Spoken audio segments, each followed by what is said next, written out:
Sini ngumpul, kita tonton aksi epiknya penyihir itu nembakin api ngehajar sayap naga ungu yang langsung meraung kesakitan. Dari barisan belakang, seorang pria teriak nyuruh Basa ngaktifin sihir peningkat kecepatan. Basa ini saman rank A dari Guild Golden Time. Pria tadi juga nyuruh Ladis terus nembakin sihir apinya. Ladis itu penyihir rank A dari Golden Time juga. Terus ada Saki, pendekar pedang rank S yang megang pedang Savior. Dia disuruh nunggu celah buat nyahirin pertarungan. Nah, yang ngasih komando barusan itu Kunan, pendekar sihir rank S dari Golden Time. Orang terakhir yang dapat arahan itu Yuki. Dia cuma disuruh mundur dan sembunyi. Yuki ini cuma petualang rank F tanpa job dan guild. Tas super gede gantung di pundaknya. Basa Ladis dan Kunan nyerang barengan. Mereka terus ngehajar sampai Saki nemu momen pas lalu ngeluarin skill. Namanya Luminous Slash. Dalam sekejap mata, tebasan itu langsung telak mengenai banyak bagian tubuh naga raksasa tersebut. Naga itu meraung sebelum ambruk ke tanah. Yuki cuma bisa melongo kagum lihat petarung rank S beraksi. Sesuai ekspektasi mereka berhasil numbangin naga itu dengan gampang banget. Udah puluhan tahun sejak bencana bernama Dungeon muncul di dunia bareng para petualang. Biarpun begitu, umat manusia masih gagal beresin jumlah dungeon yang terus nambah. Nah, akibatnya nih, dungeon yang terabaikan sering banget memicu dungeon break, dan ini jadi masalah sosial serius.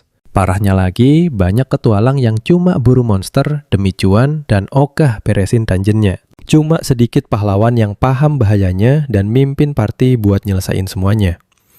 Tiba-tiba, Basa mukul tas yang dibawa Yuki. Dia ngeledek Yuki, si tukang bawa barang, dan minta potion. Yuki buru-buru ngobrak-abrik tasnya. Ladis ikutan nyinyir, bilang kalau beda sama Yuki, dia beneran naruh nyawa di garis depan. Basa nambahin, biarpun Yuki kenal sama Saki, dia nggak nyangka kroco kayak gitu bakal ikut. Mereka ngeremehin Yuki karena dia cuma petualang pemula, rank paling bawah. Mananya ampas geraknya super lambat, dan pokoknya sama sekali nggak berguna di mata mereka. Kunan langsung motong omongan mereka. Keduanya kicep. Kunan ngingetin kalau mereka lagi di dalam dungeon tingkat rank S. Ini bukan tempat buat santai, mereka minta maaf. Lalu Kunan noleh ke Yuki. Dia nyuruh Yuki serius dan ngelakuin tugasnya dengan benar, karena dia tetap anggota party. Yuki langsung jawab, siap. Mereka lanjut masuk lebih dalam ke dungeon. Yuki setuju sama omongan Kunan. Dia sadar kalau dia masih kurang waspada. Dia terlalu kegirangan nonton aksi para petualang kelas atas tadi. Dia pengen bilang kalau dia belajar banyak.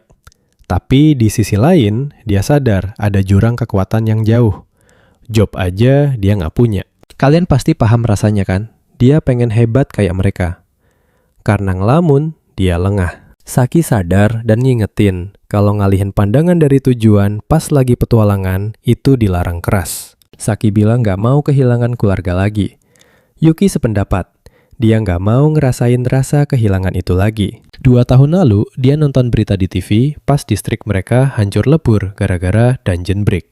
Tim penyelamat turun tangan, tapi harapan hidup nyaris mustahil.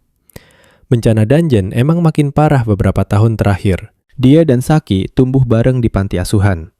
Mereka ngefans sama petualang, makanya cabut buat ngejar mimpi itu.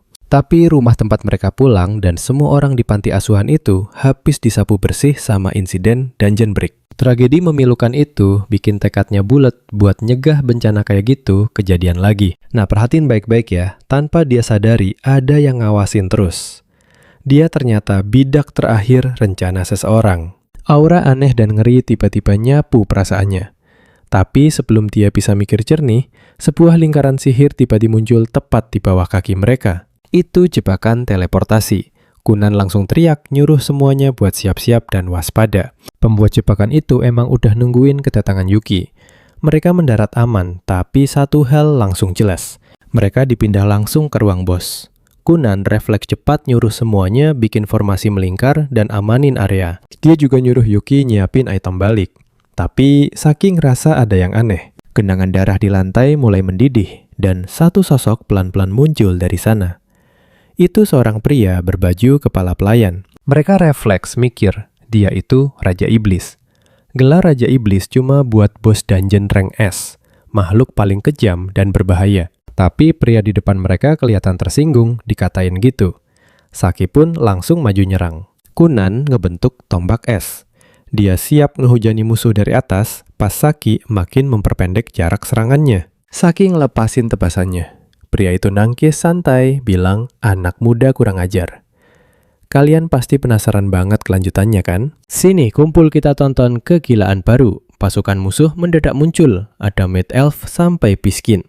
Kunan jelas kaget parah. Cewek elf bertelinga lancip langsung nyerang pakai sihir. Ngecek kalau ada krojo nggak penting yang ikutan. Tiba-tiba monster ini muncul depan Ba. Si Piskin langsung nendang Ba sampai nyungsep tanpa ampun. Lotis cuma bisa diem membeku. Belum sempet dia ngelak, cowok pakai topi penyihir udah nongol aja di belakangnya. Tiba-tiba lingkaran sihir lain muncul di tanah. Terus ada suara santai yang bilang kalau ini bukan waktunya main-main. Seseorang melangkah keluar. Sosok Raja Iblis asli akhirnya datang. Auranya beneran bikin merinding parah. Yuki syok berat lihat pemandangan itu. Raja Iblis ngelepasin energi mengerikan dan langsung natap tajam ke arah si Yuki. Para bawahannya langsung auto sujud. Mereka berbaris rapi, nunduk hormat dengan sangat patuh. Kunan sadar betul, bentar lagi mereka semua bakal tamat. Dia langsung panik nyari celah buat kabur. Atmosfernya beneran mencekam dan bikin sesek napas. Yuki juga nyadar, tapi dia nolak keras buat nyerah begitu aja. Dia buru-buru ngobrak-abrik tasnya. Otaknya jalan cepat. Dia narik satu barang dan langsung nekan tombolnya. Nah, perhatikan baik-baik bagian ini. Lingkaran sihir balik aktif. Saat hitungan kelima, dia malah maju. Dia sengaja narik perhatian Raja Iblis dan nantang jadi lawannya. Sang Raja Iblis malah kelihatan tertarik sama keberaniannya. Lotis jelas panik. Kalau Yuki maju selangkah lagi, dia bakal keluar dari batas jangkauan. Saki mau lari nyusul, tapi Kunan narik dia mundur. Dia paham niat gila Yuki.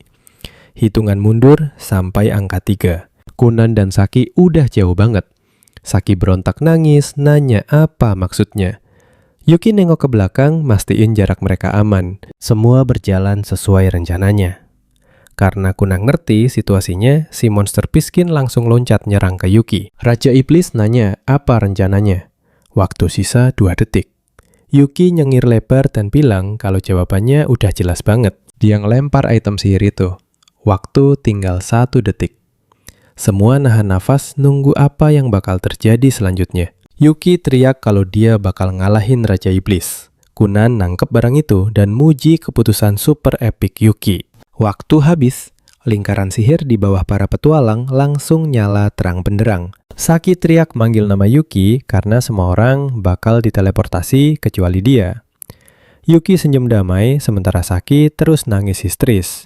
Dan wuss, mereka semua menghilang. Raja Iblis nanya, apa ngorbanin diri itu caranya buat menang? Yuki jawab, mantap, iya. Dia berhasil nyelamatin petualang rank tinggi. Beda banget sama nasibnya sendiri. Kalau mereka selamat, mereka pasti bakal naklukin dungeon ini suatu saat nanti. Tapi dia ngerasa bersalah ninggalin Saki. Kalian pasti mikir, Raja Iblis bakal ngamuk kan? Dia malah takjub lihat kegilaan dan pengorbanan epik si Yuki. Terus dia malah nawarin kesepakatan. Yuki jelas kaget dan minta dia ngejelasin maksudnya apa. Raja Iblis bilang, kupingnya nggak salah dengar. Dia ngajak Yuki gabung buat bantu naklukin dungeon lain. Yuki auto melongo. Monster beresin dungeon. Dia nanya, bingung, kenapa mereka mau ngelakuin hal aneh gitu. Raja Iblis jelasin kalau kaumnya selalu terancam bahaya karena serangan manusia. Yuki membalas kalau manusia juga hidup dalam ancaman yang sama. Raja Iblis ngingetin kalau manusia berhenti masuk ke dungeon, monster juga nggak punya alasan buat keluar. Cuma buat nyakitin mereka semua. Dungeon itu emang udah masuk kelas S dari awal. Tempat itu dianggap super mematikan bahkan pas masa penyelidikan. Demi mencegah lebih banyak korban, jatuh dungeon ini sendiri yang harus diperkuat. Dan buat ngelakuin itu, mereka harus ngalahin bos dungeon lain dan nyerap kekuatan sihirnya. Dia nggak mau tragedi yang nimpa bawahannya terulang lagi. Kata tragedi itu langsung berhasil narik perhatian Yuki. Dia sadar sifat Raja Iblis ternyata mirip dengannya. Dia paham rencana gila ini butuh ngorbanin dungeon lain. Raja Iblis ngakuin hal itu terang-terangan. Dia bahkan bilang rela kerjasama bareng manusia kalau emang perlu. Semua ini demi melindungi bawahannya. Itu hal wajar. Yuki ngerti banget perasaan itu, rela lakuin apapun buat keluarga, meskipun nyawa taruhannya. Dia nanya, apa Raja Iblis berani sumpah pas udah kuat dia nggak bakal bunuh manusia lagi dan cuma ngusir mereka doang. Raja Iblis ngejawab santai kalau monster itu terikat sama dungeonnya. Kalau mereka jadi super kuat sampai manusia nggak sanggup ngelawan manusia, pasti berhenti datang sendirinya. Yuki langsung jadi bimbang. Apa dia bisa dipercaya? Raja Iblis bilang dengan santai kalau Yuki nolak dia bakal mati dan ribuan manusia bakal ikut tewas. Yuki tahu persis kalau suatu saat Kunan dan timnya bakal balik buat naklukin dungeon ini. Coba bayangin kalau kalian jadi dia. Tanpa perubahan, korban terus berjatuhan. Dan tragedi lain bakal menyusul. Sini, ngumpul lu sama gue bakal jadi saksi keputusan gilanya. Cowok ini akhirnya milih buat bantu Raja Iblis. Tanpa peringatan, tangannya langsung ditarik paksa. Yuki langsung tegasin kalau dia ngelakuin ini bukan demi si Raja Iblis. Dia ngelakuin ini murni demi umat manusia. Raja Iblis jelas puas banget denger tekadnya. Mulai detik itu juga, Yuki resmi jadi partner kerja mereka. Yuki sempat mikir, apa cowok tanpa kelas kayak dia beneran cocok? Tapi ya, justru status ampasnya itu yang bikin dia jadi pilihan paling sempurna. Kelas penjinak monster itu cuma bisa dipilih sama kaum pengangguran. Mereka natap dia dengan rakus ngeledek sinis. Kalau sampah nggak berguna kayak Yuki ini, pas banget buat dimanfaatin para monster. Tapi Yuki nggak sudi nurut dan pasrah gitu aja. Dia sendiri yang bakal ngejinakin para monster itu pakai tangannya sendiri. Raja Iblis kemudian ngejelasin biar mereka bisa masuk ke dungeon lain. Mereka itu wajib dipanggil. Nah, buat ngelakuin itu, mereka butuh banget partner kerja yang kebetulan punya kelas penjinak monster. Syarat utamanya adalah punya status kelas yang masih kosong. Syarat kedua yang paling wajib banget harus bikin kontrak langsung sama satu monster tanpa terkecuali. Cuma ada 3 cara bikin kontrak. Pertama, hajar dan kalahin monsternya sampai tumbang. Cara kedua, coba pahami dan ajak monsternya ngobrol santai. Pas Yuki nanya cara ketiganya apa, Raja Iblis nyengir dan bilang kalau cara ketiganya adalah pakai paksaan brutal. Dia langsung ngelepasin energi super ngeri yang bikin Yuki teriak kesakitan. Yuki ngomel nahan sakit dan nuntut penjelasan sebenarnya apa yang barusan dia lakuin. Nah, perhatiin detail bagian ini. Muncul layar transparan yang bikin Yuki kaget mampus. Lewat layar itu, Raja Iblis bisa ngelihat semua pandangannya. Dari situ, Yuki sadar semua tindakannya sekarang bakal terekspos jelas dan diawasin terus. Raja Iblis udah antisipasi banget soal kemungkinan berkhianat. Artinya, Yuki nggak bisa minta tolong siapapun di luar sana. Dia wajib gerak sendirian. Raja Iblis ngecentikin jarinya dan lingkaran sihir langsung muncul di bawah mereka. Boom! Persiapan buat penaklukan dungeon udah beres sepenuhnya. Waktunya ngirim Yuki ke atas. Yuki panik parah, dia belum ngelakuin apa-apa woi. Tapi Raja Iblis nyuruh dia asal masuk ke dungeon mana aja. Kalau waktunya udah pas, Yuki tinggal manggil dia buat nyelesain semuanya. Masalahnya, Yuki sendiri masih bingung dan nggak paham kapan waktu yang pas itu. Baru juga mau buka mulut buat nanya, badannya udah diteleportasi paksa ke pintu masuk dungeon, tempat di mana para petualang lain lagi ngumpul. Saki mematung kaget, air matanya auto berhenti netes seketika. Yuki cuma bisa melambai canggung ke arahnya. Cewek itu langsung lari dan meluk dia erat banget, nangisnya makin kejer. Di sebelahnya, Basa natap Kunan tajam, seakan minta penjelasan. Tapi Kunan cuma bisa geleng kepala doang. Sumpah, dia juga sama sekali nggak paham. Besok harinya, Yuki pergi ke kantor administrasi buat minta izin masuk dan naklukin dungeon sendirian. Dia bener-bener nggak nyangka bakal langsung dicegat sebelum mulai masuk. Staf di sana mulai ngejelasin situasinya. Belakangan ini, aktivitas masuk dungeon udah bukan fokus buat nyelesain lantai lagi. Lo mikir hal yang sama kan, petualang masuk murni demi cuan. Yuki tahu ini berlaku kecuali buat kelas S. Makanya kasus monster lepas makin menggila. Tapi Yuki juga tahu kalau pihak guild nggak bakal pernah mau ngakuin fakta itu. Biar progres nggak stuck gara-gara kelakuan begitu. Pengamanan ketat dan batas izin masuk sekarang diterapin di semua dungeon yang udah ditemuin. Mbak Staff nunjukin sebuah infografis ke dia. Dia nambahin, selain nunjukin progres nyata dalam hal penaklukan dungeon, Nilai poin kontribusi petualang cuma bisa naik kalau mereka dapat kepercayaan penuh dari guild. Kalau dia nggak bisa jalan bareng party resmi yang udah diverifikasi pihak guild, jelas nggak bisa nyatet kontribusinya. Karena itu, guild nggak bakal bisa toleransi kelakuan nekat solo karir tanpa party sama sekali. Dengar itu, Yuki ngangguk paham. Logikanya, kalau niat mau beresin dungeon, ngapain pergi sendirian? Solo player itu biasanya cuma orang putus asa yang ngejar duit dan ngarep banget dapet jackpot gede. Yuki ngejelasin santai kalau dia cuma minta akses dungeon rank F. Tujuannya juga simpel banget, cuma mau farming buat naik level. Mbaknya ngangguk paham. Dia akhirnya ngasih Yuki akses buat masuk ke dungeon rank F, namanya Labirin Keheningan. Laporan monsternya dikit banget, jadi pas buat temula.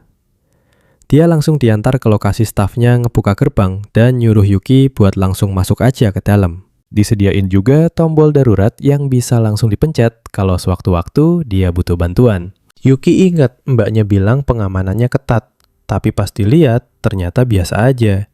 Ya masuk akal sih, toh ini emang dungeon yang dibiarin terbengkalai. Mendadak Raja Iblis nanya, apa maksudnya dungeon terbengkalai? Yuki kaget setengah mati. Dia benar, nggak nyangka suara itu bakal bergema langsung di kepalanya. Yuki nanya, apa itu skill khusus milik Raja Iblis? Tapi Raja Iblis malah ngejawab santai kalau itu sebenarnya skill milik Yuki sendiri. Komunikasi sama monster itu kan skill paling basic buat kelas penjinat. Mana Yuki tahu soal gituan? Ini juga pertama kalinya dia nyoba pakai skill. Itu cuma skill pasif, emang praktis sih, tapi lumayan ngeri. Sambil turun tangga dungeon, Yuki ngejelasin kalau dungeon terbengkalai itu nggak diurus, minim perawatan, apalagi ditaklukkan. Soalnya jumlah dungeon sekarang terlalu banyak buat ditanganin semua. Kalau aja ada dungeon yang isinya full resource mahal. Petualang pasti bakal rebutan masuk demi cuan, dan pengamanannya bakal diperketat. Raja Iblis ngerangkum semuanya pakai satu kalimat simple. Dungeon ini fix udah ditinggalin sama umat manusia. Sampai sini loh, dan gue tahu. Monsternya pasti santai berkembang biak. Siap-siap kita bakal lihat kejadian gila. Yuki bilang dungeon bisa hancur kalau monster terlalu banyak bereproduksi. Tapi dia sadar monsternya dikit banget. Ini dungeon lemah, tapi ada yang kerasa aneh. Tiba-tiba, tanah bergetar hebat barengan sama teriakan orang yang nyuruh lari. Sepasang cowok-cewek lari ngelewatin dia, panik dikejar bos dungeon. Yuki cuma bisa melongo, kaget ngelihat slime raksasa di belakang mereka. Sang Raja Iblis langsung paham. Karena jarang ada manusia masuk monster-monster ini, terpaksa makan sesamanya. Pantesan sisa monsternya dikit banget, dan makanya slime raksasa itu bisa tumbuh jadi segede gaban. Yuki ngarahin mereka ke gang sempit, tapi si slime cepet banget nyusulnya. Meski udah deket jalan keluar, si cewek mulai putus asa. Tenaganya habis. Dia tersandung dan langsung ketangkap. Tubuhnya ditelan bulat-bulat, terjebak di dalam slime raksasa itu. Yuki nanya, Raja Iblis Liber apa dia bisa nyelamatin cewek itu kalau disummon? Liber jawab kalau itu mustahil. Efek kejut dari summonnya aja bakal ngeledakin si slime bareng semua yang ada di dalamnya. Wah, jelas nggak bisa gitu dol. Perhatiin baik-baik ya, cewek itu kelihatan tenggelam di dalam slime. Tiba-tiba Yuki dapat ide nekat. Dia langsung lompat masuk ke sana. Raja Iblis malah ketawa geli, udah nepak banget.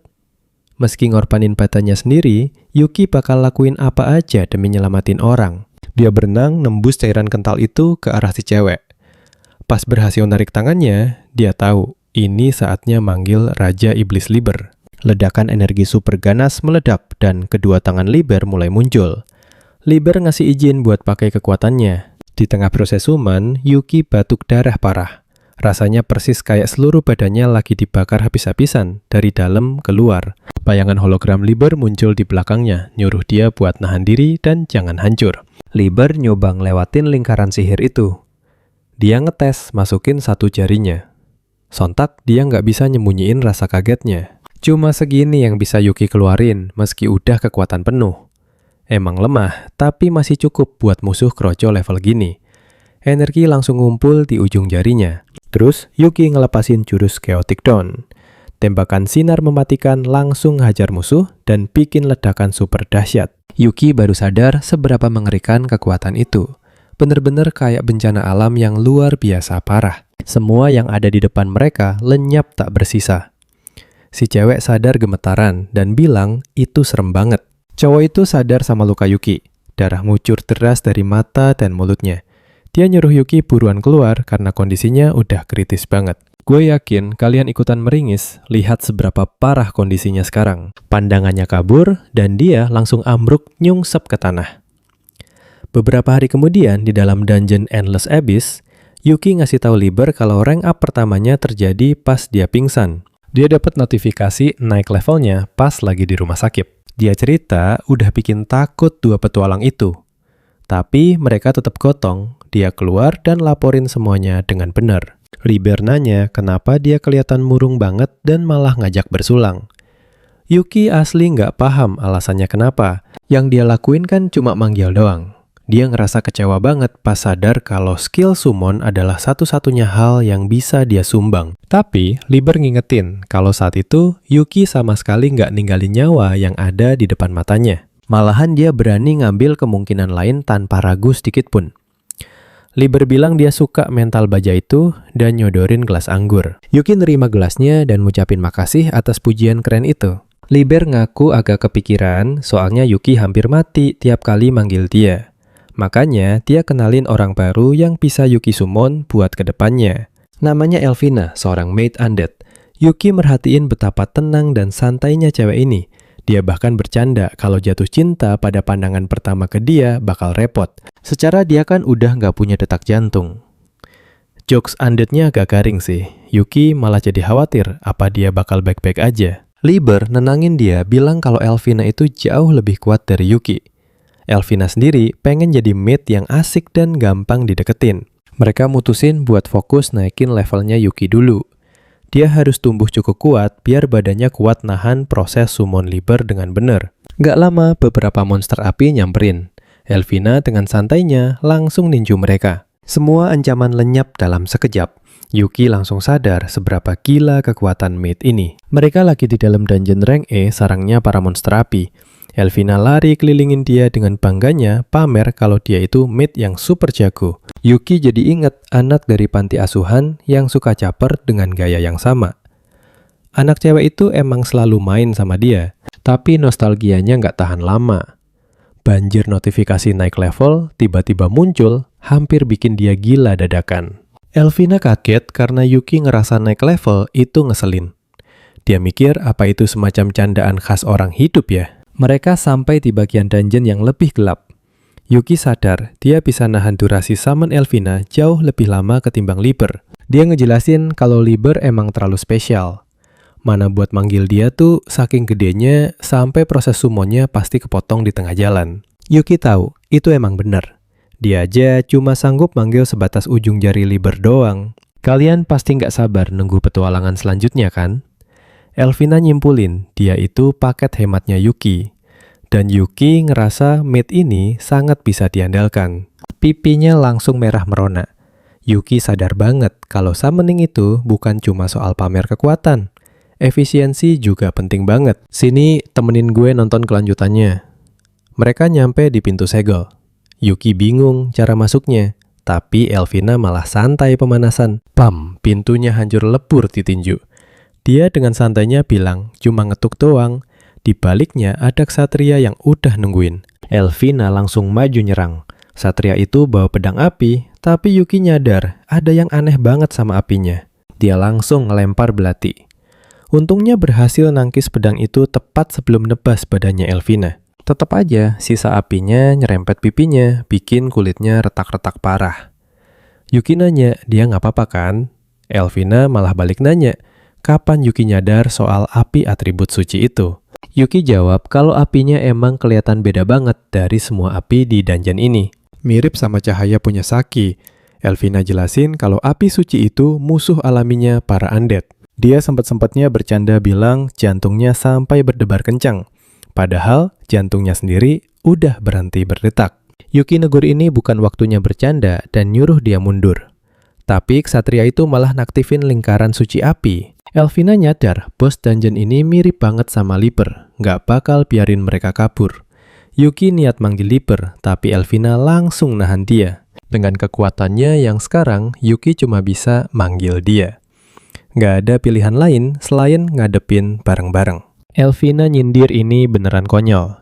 Masa seorang tamer monster malah maju di garis depan gantiin monsternya? Tapi emang itu rencananya Yuki. Mereka itu partner. Bibirnya langsung senyum tipis. Sekarang dia beneran siap tempur habis-habisan bareng Yuki. Yuki bakal pamerin hasil latihan mereka ke bos dungeon ini. Dan kalau keadaan makin gawat, Elvina bakal pasang badan buat dia.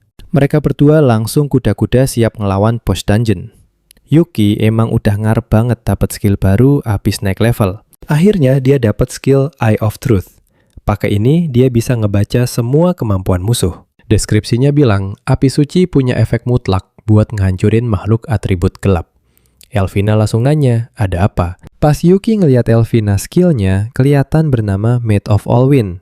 Ini ningkatin semua statusnya buat waktu yang terbatas. Awas, jangan kedip. Sistem ngasih peringatan serangan dari bos dungeon dan api raksasa muter cepat ke arah mereka. Yuki gerak cepat, narik Elvina ngehindar dari bahaya.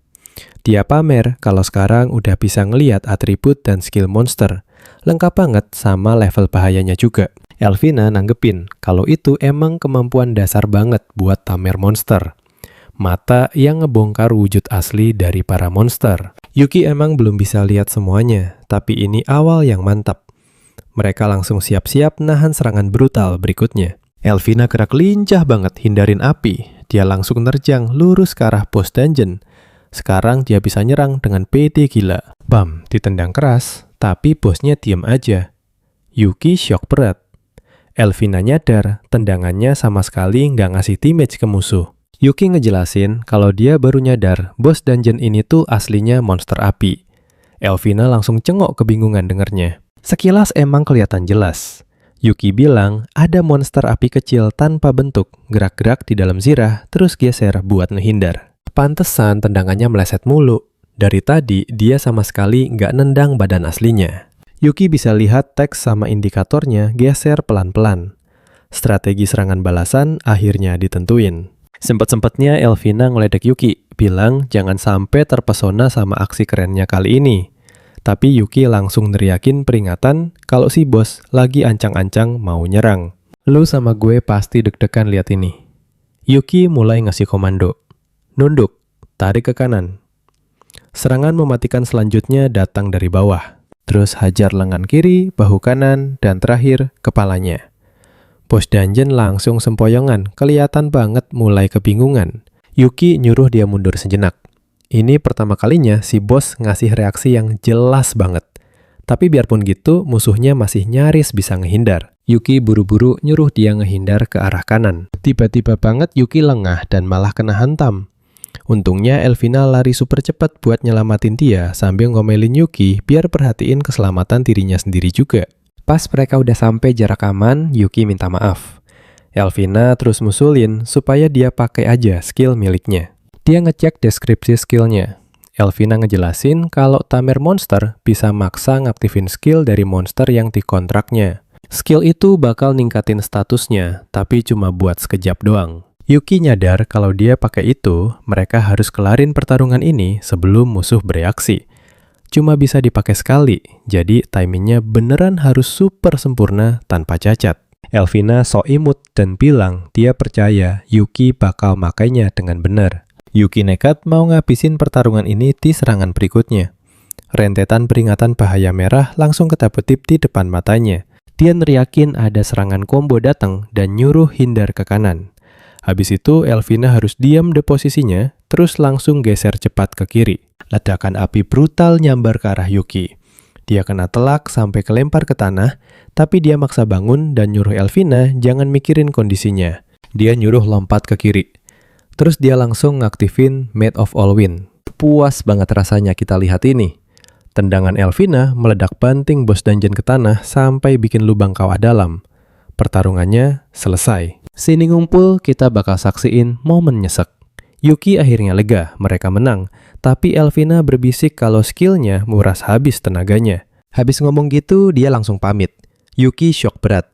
Cewek itu menghilang bahkan sebelum dia sempat berdiri. Cowok ini nyoba manggil dia lagi, tapi nihil. Akhirnya, dia balik ke inti dungeon Liber. Si Liber lega banget lihat dia masih hidup. Yuki nanya di mana Elvina. Dia bilang harus ngobrol sama dia biar nggak ninggalin cewek itu di petualangan mereka selanjutnya. Reaper pun nuntun dia jalan terus. Kalau aja Yuki datang sedikit lebih telat, dia nggak bakal bisa lihat wajahnya lagi. Yukikaku melihatnya terbaring di peti mati. Sambil kebingungan, dia nanya apa maksud semua ini. Liber ngejelasin kalau begitulah cara mereka berduka. Dia nanya, emangnya ini beda dari cara manusia ngelayat orang mati? Yuki nggak paham sama yang dia dengar, jadi Liber lanjutin penjelasannya. Elvina itu sebenarnya made undead. Skill rasnya ngasih kekuatan super gila, tapi bayarannya hancurin tubuh sendiri. Yuki baru ingat skill itu emang cuma bisa dipakai sekali. Sekarang dia paham maksud aslinya. Jelas, dia nggak terima. Dia nggak pernah mau Elvina mati, dia cuma pengen ngalahin musuhnya doang. Liber bilang dengan santai, kalau demi ngelindungin dungeon ini, nyawanya itu adalah bayaran yang sangat sepadan. Dia yakin Elvina udah jalanin tugasnya dengan maksimal. Dia ngaku kalau tanggung jawab utamanya tetap ada di dia, sang Raja Iblis. Tapi Yuki ogah nerima alasan itu. Dia nyalahin dirinya yang kurang mikir, asal nurut aja, dan terlalu lemah buat berantem sendirian. Sekali lagi, dia nyesalin kelemahannya sendiri. Yuki langsung nangis kejer. Liber pun bilang kalau dia berniat buat bikin cowok ini jadi lebih kuat. Yuki nanya, apa ada cara atau skill buat ngidupin dia lagi? Liber bilang nggak ada. Penjinak monster itu cuma pakai monster. Mereka mengorbankannya, bukan memperbaikinya. Pastinya Yuki beneran nolak mentah-mentah fakta itu. Nah, perhatiin baik-baik bagian ini. Tiba-tiba ada yang datang dan nyuruh Liber jangan sekejam itu. Ternyata Mei. Dia bilang urusan ini tuh sebenarnya udah beres. Tapi karena si cowok nggak dilibatin dalam diskusi, jadi keputusannya belum beneran final. Yuki ngenalin dia sebagai salah satu eksekutif dan langsung aktifin mata kebenaran.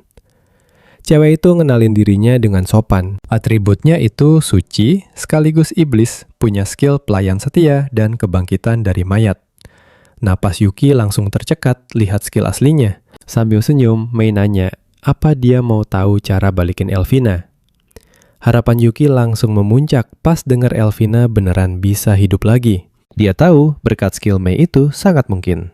Mei sendiri kaget cowok ini bisa ngintip skillnya. Gara-gara itu, dia nggak perlu capek-capek ngejelasin terlalu panjang. Yuki negasin kalau dia cuma bisa lihat efek skillnya sama syarat yang mengikat. Yah, masuk akal juga sih buat level dia. Dia kan baru aja bangkitin skill itu, jadi wajar kalau pemahamannya masih cupu. Dia pun minta Mei ngejelasin semuanya dengan detail. Mei resmi ngenalin dirinya. Tugas utamanya ngawasin semua orang di dalam dungeon, ngurus masalah, ngerawat penghuninya, dan ngasih bantuan cadangan darurat. Kata cadangan itu langsung narik perhatian Yuki. Jadi Mei ngelanjutin omongannya. Karena manusia hobi banget nyerang dungeon buat ngebunuh mereka, dia hadir sebagai asuransi. Kalian ngerasain hal yang sama kan? Begitu tahu Mei bisa mencegah kehancuran lewat kebangkitan Yuki, langsung maksa dia buat ngitupin Elvina. Tapi dengan kalem, Mei ngingetin kalau ada syarat beratnya. Pertama, skill ini nyedot parah energi sihir. Beneran, gak efisien sama sekali. Contohnya, kalau dia bunuh Yuki, terus ngidupin lagi bayarannya, setara sama sihir buat bikin satu lantai dungeon utuh. Buat ukuran manusia aja udah lebay banget, apalagi buat Elvina. Dia jelasin kalau make skill itu bakal bikin ukuran dungeon menciut drastis. Otak Yuki langsung ngeklik. Dungeon yang mengecil bakal gampang banget ditaklukkan sama ras manusia. Cewek itu membenarkan dan nambahin kalau eksekutif Xian juga nentang keras ide gila itu. Ngecilin dungeon cuma bakal ngundang makin banyak kematian. Yuki nyaranin buat ngumpulin pelan-pelan sihir sisa. Seiring waktu, pasti kumpul buat satu kebangkitan. Sayangnya, itu nggak bisa. Syarat kedua, butuh sisa sihir dari target yang mau dihidupin. Sihir Elvina emang masih ada, tapi itu bakal lenyap sepenuhnya dalam waktu maksimal 10 hari. Makanya mereka butuh banget maling sihir dari sumber lain secepat mungkin. Mei ngebenerin kesimpulannya. Itulah alasan dia dikirim buat naklukin dungeon yang sedikit lebih gede. Sekarang Yuki paham tujuan asli di balik invasi dungeon ini. Dengan malak sihir dari dungeon lain, skill kebangkitan Mei bisa bebas dipakai tanpa batasan ribet. Itu emang salah satu tujuannya. Sayangnya, dungeon yang Yuki temuin sejauh ini belum ada apa-apanya dan kurang banget. Yuki nanya seberapa banyak sihir yang dibutuhin kalau dungeon rank F atau rank E aja nggak mempan. Jadi gimana menurut kalian? Mei ngaku nggak ngerti sistem rank manusia, tapi pas dia usul nyerang dungeon super gede, semua anggap itu murni bunuh diri. Bareng gue, di sini elu pasti setuju. Mereka nggak bisa sembarangan bahayain inti rencana yang udah dibayar pakai nyawa Elvina. Yuki langsung maju. Liber langsung nolak mentah-mentah dan bilang itu nekat banget. Dia nanya, Yuki punya rencana nggak sih? Soalnya ujung-ujungnya dia atau monster baru bakal mati konyol kayak Elvina. Yuki ngaku jujur sih, dia belum kepikiran cara buat naklukin itu atau jadi makin kuat. Tapi kalau emang cuma ini satu-satunya jalan yang masuk akal, dia bakal gas terus tanpa ragu. Dia sadar betul, itulah alasan utama kenapa Liber dari awal mau bikin kontrak sama dia. Liber diam. Dia awalnya beneran mau nolak keras. Tiba-tiba ada yang dehem, sang pelayan maju, nawarin diri ngelatih Yuki. Yuki langsung kenal mukanya.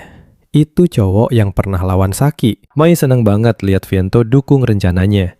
Kata Viento, dengan level cupu Yuki sekarang, mau kemana aja pasti babak belur. Liber akhirnya paham. Dia nitipin Yuki ke Viento selama 7 hari ke depan. Dia langsung nyuruh Yuki ngikutin dari belakang. Yuki pun menaruh kepercayaannya. Mei nyeletuk dia bisa santai sekarang karena Viento tuh OP parah. Tapi Liber malah nyuruh dia ikut mantau saat itu juga. Mikir-mikir lagi, Viento kan dari awal benci banget munain manusia. Jadi ada kemungkinan gede dia bakal asal bunuh Yuki gitu aja. Mai manggut-manggut setuju itu masuk akal sih. Viento sama Yuki masuk ke lingkaran sihir. Sekarang perhatiin baik-baik bro. Pas melek, Yuki kaget mampus. Mereka ternyata masih ada di dalam dungeon. Viento dengan tenang jelasin kalau ini murni sisa kekuatan Raja Iblis. Tiap petinggi iblis dikasih 1 lantai dungeon pribadi.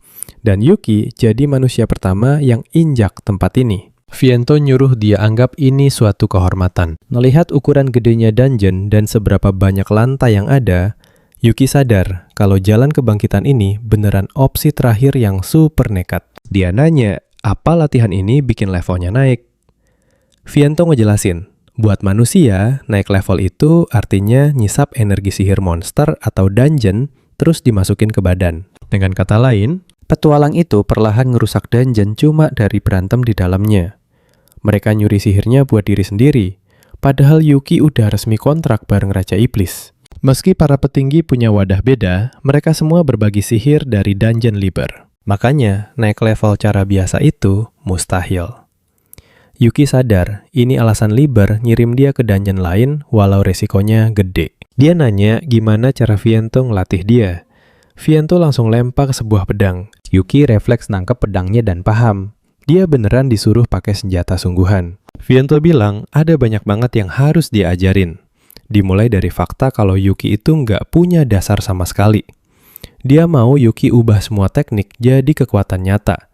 Soalnya Yuki ini lemah kebangetan. Dia kurang ilmu dan nggak ada bakat. Yuki belum sempat mikir, Viento udah nyerang aja. Viento teriak, kalau mau nyelamatin Elvina, dia harus bangun. Dasar fisik, teknik, ilmu bakat semuanya dari nol. Gerakan Viento tuh kilat banget, sampai Yuki ragu dia bisa ngikutin ritmenya. Viento nekenin dengan keras. Kalau Yuki sampai gagal nasib, semuanya terpaksa harus dikasih ke orang lain yang jauh lebih pantas. Yuki ngerasain hawa membunuh yang pekat, tapi sadar bukan cuma itu. Viento negasin kalau dia nggak bakal ambil keputusan seberat itu sembarangan, demi kebaikan dungeon dan juga Tuan Liber. Yuki paham banget situasinya. Berarti di matanya Viento, nyawa cowok kayak Yuki itu nggak penting. Syaratnya cuma satu, bertahan hidup 3 jam. Bisa ngerasain tegangnya bareng gue kan? Pedang mereka beradu keras banget. Dan Yuki berani sumpah bakal lewatin penderitaan neraka ini cuma buat ngehidupin dia lagi. Yuki langsung aktifin mata iblisnya ngebongkar jurus Viento pedang kelopak darah. Setiap tebasannya itu mematikan banget bro. Cara kekuatan mereka terlalu jauh, sampai Yuki nggak bisa lihat celah kabur. Kalau gagal nangkis, dia nggak punya pilihan selain lari terus pindah ke tempat yang bahkan Bahayanya nggak bisa dia tebak dari mana. Viento ngejek, apa cuman itu doang skill yang Yuki punya. Terus dia maju nyerang lagi. Pedangnya nyerempet muka Yuki bikin luka gores kecil. Viento lanjut nebas brutal, tapi Yuki sukses ngehindar terus. Viento langsung nyadar dan ngakuin kalau seenggaknya Yuki itu lumayan jago buat urusan menghindar. Sayangnya, gerakan Yuki tuh masih kebanyakan gaya nggak penting. Dan itu yang dikritik abis-abisan sama Viento. Serangan balik Yuki dipatahin dengan gampang banget sampai dia benar-benar kelabakan. Viento tahu persis kalau Yuki bahkan udah nggak sempat lagi buat sekedar ambil nafas. Parahnya lagi, instingnya telat. Kalau dia baru mikir langkah selanjutnya pas udah ditangkis, itu sih sama aja kayak nyerahin nyawa gratisan. Viento lompat dari atas bawa pedangnya dan nebas kencang. Yuki untungnya masih sempat nangkis. Percikan api meledak pas beradu kencang. Dan dia akhirnya sadar betapa gilanya serangan barusan. Jadi, apa tebakan lu Yuki? Putar otak, cari celah, nayunin senjatanya, dan gas terus buat nyerang maju. Sini, kumpul bareng gue, kita lihat aksi Viento menangkis serangan itu dengan super santai. Dia bilang ke Yuki kalau maksa nyerang tuh percuma. Terus boom, Viento nendang, dia sampai mental cuma pakai satu pukulan. Darah langsung muncrat ke lantai. Tapi hebatnya, Yuki berhasil motong sedikit ikat rambut Viento. Bang Viento sadar dong, gerakan Yuki ternyata makin mantap. Yuki bilang dia bisa baca gerakan Viento, cara dia ngayun pedang, dan cara paling efektif buat nangkis. Jadi ya ini bukan sekedar pamer status doang. Lewat matanya, Yuki bisa paham banget gimana cara monster itu gerak. Viento kagum karena Yuki nggak cuma asal natap, tapi itu belum cukup cuy. Dari awal, fisik mereka aja udah beda jauh. Skill pedang mereka beda level. Pengalaman bagaikan langit dan bumi. Yuki sadar betul posisinya lagi benar-benar gawat. Tangan kakinya babak belur, tanda bahaya penuhi matanya. Padahal Viento belum pakai mana sama sekali. Ini murni skill pedang tingkat dewa. Tapi Yuki masih ngakep bisa ngejar dia. Viento salut lihat semangat pantang menyerah Yuki walau udah bonyok. Dia mikir, ini anak emang nekat atau ada rahasia lain yang disembunyiin. Perhatikan baik-baik. Viento ngetes dia dengan ngelepasin aura super ngeri. Tanda bahaya langsung menuhin pandangan Yuki. Matanya buta sesaat. Kalau terus begini, dia bakal mati konyol. Kalau gagal nebak serangannya, tamatlah riwayatnya. Yuki mutusin dia nggak butuh info bahaya lagi. Yang paling dia butuhin sekarang cuma info soal skill pedangnya Viento. Dia harus ganti cara pandang. Toh dia emang udah diambang kematian kan? Dia nggak butuh info buat sekedar bertahan hidup. Viento ngubah darah jadi pedang, ngeluarin tebasan bertubi-tubi ke arahnya. Yuki fokus penuh. Serangan mereka beradu memicu ledakan energi yang super gila. Gelombang kecutnya bikin batu terbang kemana-mana. Viento sampai bengong. Ada luka goresan tipis di pipinya. Dia ngeliatin Yuki yang udah tepar di tanah. Di akhir pertarungan gila ini, badan Yuki penuh tebasan. Gak lama, Yuki kaget dan terbangun. Ada Viento nungguin di ujung kasur. Nyuruh Yuki buat langsung ngikutin dia. Yuki agak linglung cuy. Dia ingat sempat nyuri skill Viento pas gelut tadi. Dia nanya, lukanya kemana? Viento bilang, Mai udah nyembuhin dia.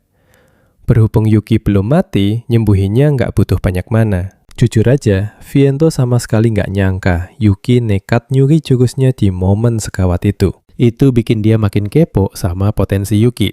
Pokoknya, latihan neraka yang asli baru aja dimulai. Pertama, mereka masuk ke ruangan penuh monster. Jelas aja Yuki kaget. Musuhnya banyak banget, tapi Viento yakin dia bisa ngatasinnya dengan gampang. Yuki langsung cabut pedang. Dia perlahan mulai pasrah dan terbiasa sama yang namanya bayang-bayang kematian.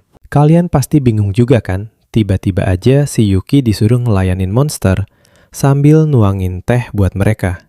Kocak banget. Mana dia disuruh pakai seragam ala pelayan butler gitu lagi. Viento ngejelasin kalau pendekar pedang elit tuh pantang buang energi. Postur langkah kaki sampai gerakan paling kecil harus seefisien mungkin. Makanya, Yuki harus belajar ngebuang semua gerakan sisa yang nggak ada gunanya. Kerja jadi pelayan itu nggak boleh ada salah, nggak boleh ragu. Bahkan, jari gemetar dikit pun haram hukumnya. Dia harus belajar ngendaliin seluruh tubuhnya. Di saat yang sama, dia juga wajib tahu cara pakai matanya dengan benar. Skill bakal berevolusi tergantung cara pakainya. Monster dari berbagai ras udah kumpul semua di pesta teh itu. Yuki harus baca situasi dan paham kemauan tiap monster. Dia mulai dengan merhatiin dan nginget semua gerakan Viento. Dia ngelihat cara Viento nuang teh dan ngelayanin tamu. Viento tetap kalem dan elegan parah meski lagi bawa tumpukan piring. Giliran Yuki yang nyoba hal yang sama, tangannya malah gemeteran hebat. Dia jatuhin piring sampai hancur di lantai. Disitulah dia sadar, sekedar nonton doang ternyata nggak cukup. Praktekin langsung pakai badannya sendiri ternyata jauh lebih susah. Dia heran kenapa hasil tiruannya sejelek itu dibandingin gayanya Viento. Hal detail begini nggak pernah dia sadari pas lagi gelut. Dari situ dia paham, cuma kopas gerakan mentah-mentah nggak bakal mempan. Dia harus ngasih sentuhan gayanya sendiri. Dia mulai mikir keras cara ngendaliin seluruh badannya.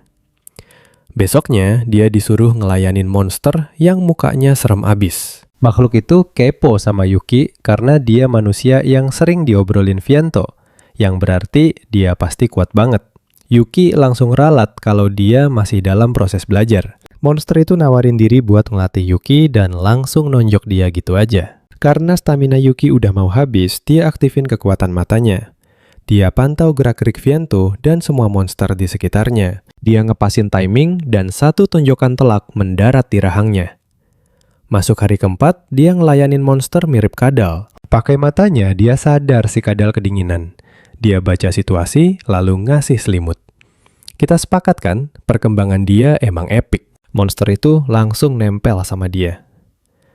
Makhluk di sana emang super unik, gak kayak manusia sama sekali. Yuki mulai paham alasan latihan aneh Viento. Temenin gue nonton kelanjutannya ya. Hari ke-6, tamunya tuh kelelawar kecil imut yang lagi kelaparan. Yuki pede aja ngelayaninnya. Taunya si kelelawar malah ngincer darahnya. Skill kelelawar itu bloodshot, jadi dia bisa minum darah buat gantiin makanan biasa. Hari ke-7, Yuki pamer skill nyetuh teh langsung ke Viento dan nanya pendapatnya. Viento ngurangin nilai rasa sama bahasanya, tapi attitude-nya sih lulus. Berhari-hari kerjaan Yuki cuma gelut sama ikut pesta teh doang. Tapi anehnya, dia betah-betah aja tuh. Pada akhirnya dia ngerasa dapat pencerahan. Tapi Viento langsung ngoreksi pemikirannya. Katanya Yuki baru banget nyentuh tahap akhir, yaitu by one lawan dia. Viento langsung aktifin Blood Pedal Blade. Yuki gercep nyabut pedangnya. Viento lumayan kagum, soalnya sekarang Yuki bisa langsung aktifin matanya. Dulu dia pernah niru skill itu tanpa sadar, tapi sekarang modal kopas doang nggak mempan. Kalau Yuki gagal kuasain, nyawanya bakal melayang. Yuki mah udah paham banget kalau resikonya emang maut. Dia ngaktifin matanya dan deskripsi soal Blood Pedal Blade langsung muncul. Skill ini ngubah simpanan darah jadi pedang, terus ngelepasin tebasan bertubi-tubi ke targetnya. Pertahanan biasa nggak bakal tembus. Serangan ini cuma bisa ditangkis pakai jurus yang tipenya sama. Perhatiin baik-baik ya, di sini makin seru. Sekarang Yuki bisa lihat lebih detail dan ngerti cara gerak. Dia aktifin Blood Pedal Blade dan pedang mereka langsung beradu. Gila, pedang Yuki malah hancur berkeping-keping. Perutnya kena tebas dan darah langsung ngucur deres banget. Viento kelihatan kecewa banget. Dia mikir, apa Yuki emang gagal pas tinggal selangkah lagi? Darah menggenang di lantai. Yuki ngerasa nyesel parah karena belum nyelamatin Alvina. Dia langsung ngancam Viento biar nggak ngeremehin batas kemampuannya. Kalau nggak, urusannya bakal panjang. Dia manfaatin darah di lantai buat ngaktifin Blood Pedal Blade versi dia sendiri. Darah itu berubah jadi pedang tipis tak terhingga, nyerang bagai badai tebasan. Pakai pertahanan biasa sih murni mustahil, cuma bisa ditahan pakai serangan tipe serupa. Viento sampai cengok ngelihat Yuki berhasil nyiptain ulang skill itu. Yuki ogah nyerah gitu aja. Dia milih menang lewat jumlah brutal ngehujani Viento pakai pedang-pedang yang ditempa dari darahnya sendiri. Terus dia nebas pakai pedangnya. Viento berhasil nangkis dan beneran takjub sama serangannya. Yuki nanya pendapatnya gimana. Viento bilang Yuki nggak bakal bisa spam skill itu terus-terusan. Yuki langsung sempoyongan. Dia udah sampai batas. Viento nangkep badannya sebelum ambruk. Kerennya mereka berdua nggak sadar HP Yuki sampai jatuh dari kantongnya. Sambil mapah Yuki jalan, Viento bilang masih banyak banget hal yang harus diajarin. Tiba-tiba ada pesan masuk. Saki ngabarin kalau dia udah nemu request eksplorasi dungeon yang Yuki tanyain. Saki khawatir banget sama dia. Walau ini misi gabungan, tetap aja itu dungeon rank B yang bosnya masih belum ketahuan. Yuki ngabarin Liber kalau dia bakal masuk ke dungeon rank B. Liber sadar betul kalau Yuki udah jadi jauh lebih kuat. Viento ikutan komen, biarpun tata krama si Yuki ini masih agak berantakan dan kasar. Ilmu berpedangnya kelihatan makin mantap. Liber penasaran, apa rank E kayak Yuki beneran boleh masuk ke dungeon rank B? Yuki ngejelasin kalau dia bukan mau nyelesain dungeonnya. Dia cuma ikut sebagai asisten riset, persis kayak pas mereka pertama ketemu. Kalian mikir hal yang sama kan teman-temannya? Sadar, bocah ini niat babat habis dungeonnya kalau ada kesempatan. Mereka nanya, Yuki mau bikin kontrak sama siapa? Pilihan Yuki sukses bikin semuanya kaget. Habis itu, Yuki cabut ke kuil petualang. Saki nyambut dia dengan super ceria. Lihat pedang di pinggangnya Saki. Penasaran? Apa dia baru belajar main pedang? Yuki minta maaf karena udah bikin request yang ngerepotin kali ini. Tapi Saki santai aja tuh. Dia emang sering banget dapat request aneh-aneh kayak gini kok. Justru bawa orang yang udah dia kenal bikin semuanya makin gampang. Tiba-tiba ada cowok yang manggil Saki ditemenin 2 orang lainnya. Mereka nyuruh Saki buruan biar bisa langsung berangkat ke dungeon. Pas lihat Yuki, mereka nanya, itu siapa? Yuki bisik-bisik nanya Saki, apa mereka anggota party? Saki geleng kepala, bilang kalau mereka bukan rekan yang dia undang. Mereka cuma suka relawan yang ngambil request dari guild. Tujuan orang-orang ini simpel banget sebenarnya. Cuma pengen cepet naik rank lewat misi minim resiko, sambil numpang tenar sama rank S kayak Saki. Karena bareng Saki, mereka ngira Yuki itu rank A. Pas Saki bilang dia rank E, salah satunya langsung nyolot protes. Cowok itu ketawa ngakak, ngerasa lucu banget karena rank Yuki lebih ampas dari mereka. Dia ngoceh kalau rank E cuma bakal jadi beban, dan sok-sokan bilang mereka lagi ngebantu Saki. Dia nyuruh Saki buang si beban dan bawa member rank B aja. Nah loh, tunggu aja pembalasannya. Saki nyuekin mereka dan bilang, Yuki udah solo 2 dungeon sendirian. Yuki cuma jawab ngamblang, bilang, ya kurang lebih gitulah. Cowok-cowok itu jelas nggak percaya. Petualang E-rank solo dungeon itu mustahil banget. Kalian tahu kan, petualang biasa naik pangkat dari misi simpel. Kalau bukan demi cari muka buat pangkat tinggi, mana berani mereka bersihin dungeon. Bos kelompok itu mulai kelihatan emosi. Rencana awalnya tuh manfaatin Saki buat bersihin dungeon, biar dia bisa numpang tenar dan langsung naik ke pangkat A. Kalau ada yang beneran solo dungeon, hancur dong kesempatannya buat pamer. Dia terus nekas nanya, tapi Saki udah muak banget dengernya. Cewek itu tegasin kalau dia disewa cuma buat bantu investigasi, bukan bersihin dungeon. Terus Saki mulai ngejelasin target utama mereka sekarang. Dungeon ini diperkirakan level B, dikenal sebagai Gua Hasrat Terpendam. Nah, tingkatan sebuah dungeon itu selalu ditentuin dari kekuatan bosnya. Yuki nanya, gimana cara tebak ancaman bos tanpa ngelihat wujudnya? Saki ngejelasin kalau semua itu bisa dinilai dari seberapa rumit struktur dungeonnya. Makin kuat bosnya lantai pertama dungeon, bakal jadi makin luas dan makin ribet. Bos yang super kuat juga berarti lantai menuju ke sana makin banyak. Intinya, tingkatan ditentuin dari ukuran lantai pertama dan total keseluruhan lantainya. Berdasarkan catatan yang ada, skala dungeon ini terbilang kecil dengan jalanan sempit. Punya 22 lantai, makanya masuk kategori B. Tapi anehnya, mau nyari di ruangan manapun, sosok bosnya sama sekali nggak ketemu. Akhirnya, misi investigasi ini dilempar ke tangan Saki, walaupun dia sendiri ngaku kalau kurang jago merjain kerjaan model ginian. Tiba-tiba, monster cacing raksasa muncul. Cowok berambut pirang itu langsung nunjuk monster tersebut ke arah bos mereka. Pemimpin nyebelin itu langsung teriak nyuruh mereka jangan ikut campur.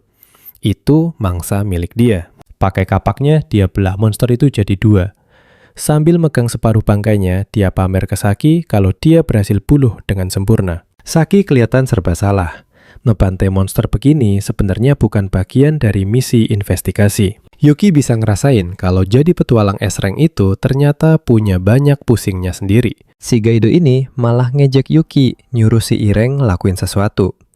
Tapi perhatiin deh, pas dia asik bacot, tembok di belakangnya tiba-tiba hancur berantakan. Monster batu raksasa nongol. Itu seekor golem. Saki sama Yuki gerak barengan. Cewek itu langsung ngeluarin jurus Luminous Slash. Kito kaku total. matanya bahkan nggak bisa ngikutin gerakan Saki. Saki bilang ke mereka kalau dia nggak butuh bantuan Tempo. Dia cuma pengen mereka fokus investigasi dan tetap hidup. Terus Yuki langsung minta maaf. Dia hati-hati nyerang golemnya, mastiin nggak ganggu pergerakan Saki. Saki nanya apa Yuki sengaja nyamain waktu serangannya. Yuki dengan santai jawab kalau iya. Golem itu kelihatan sangat keras. Saki sampai syok berat.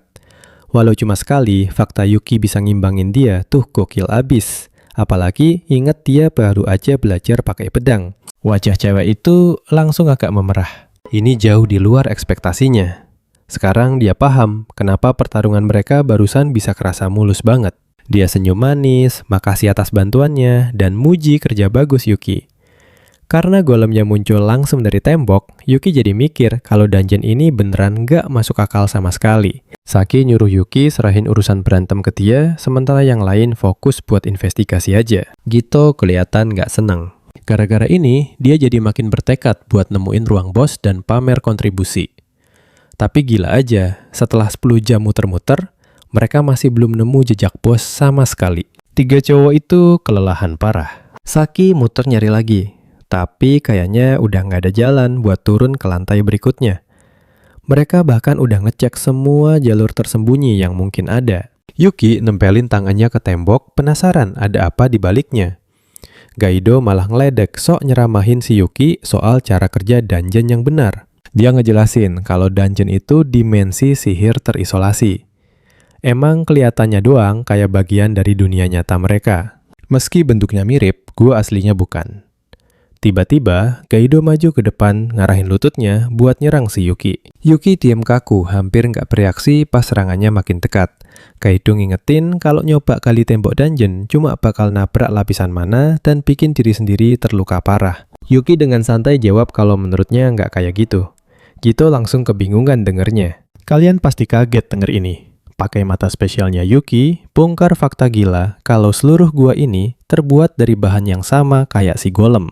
Saki akhirnya paham situasinya. Dia nyuruh semuanya mundur, terus langsung ngelepasin jurus Luminous Slash. Temboknya berlubang dan dia nyuruh mereka masuk.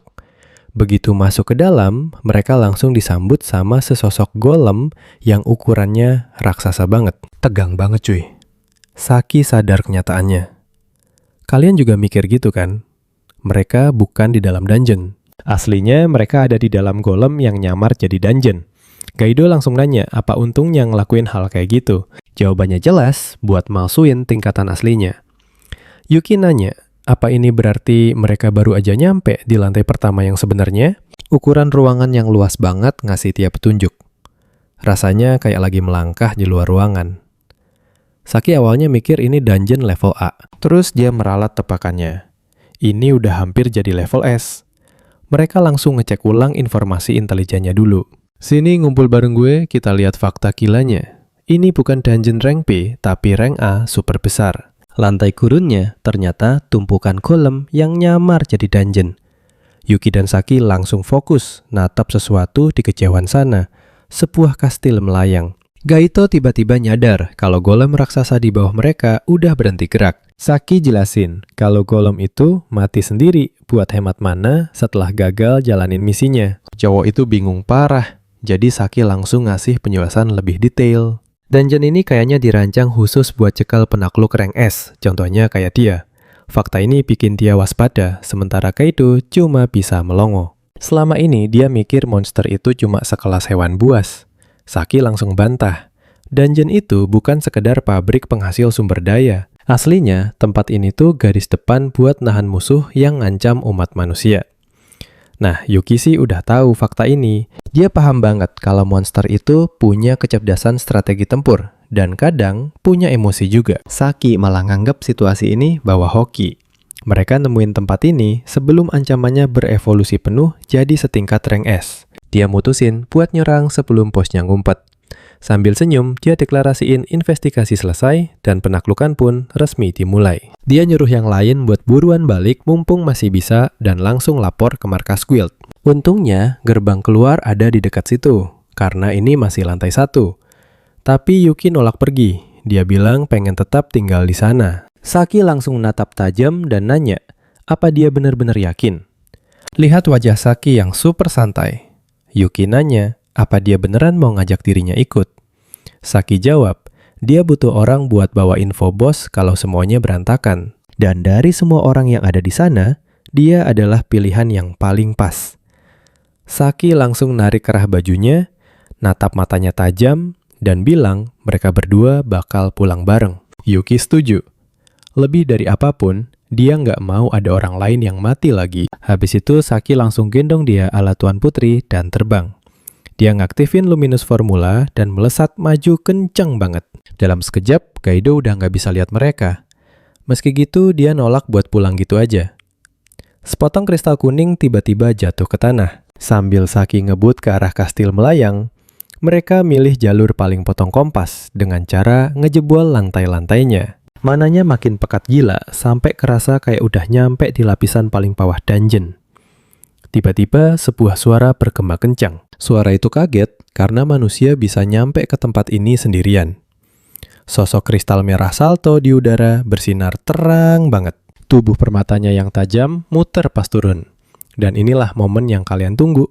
Mereka ketemu sang bos dungeon, Carrot. Targetnya itu pengen jadi Raja Iblis yang paling cantik tanpa perlu banyak usaha. Saki sadar kalau Carrot diam-diam udah numpuk mana demi tujuan nyeleneh itu.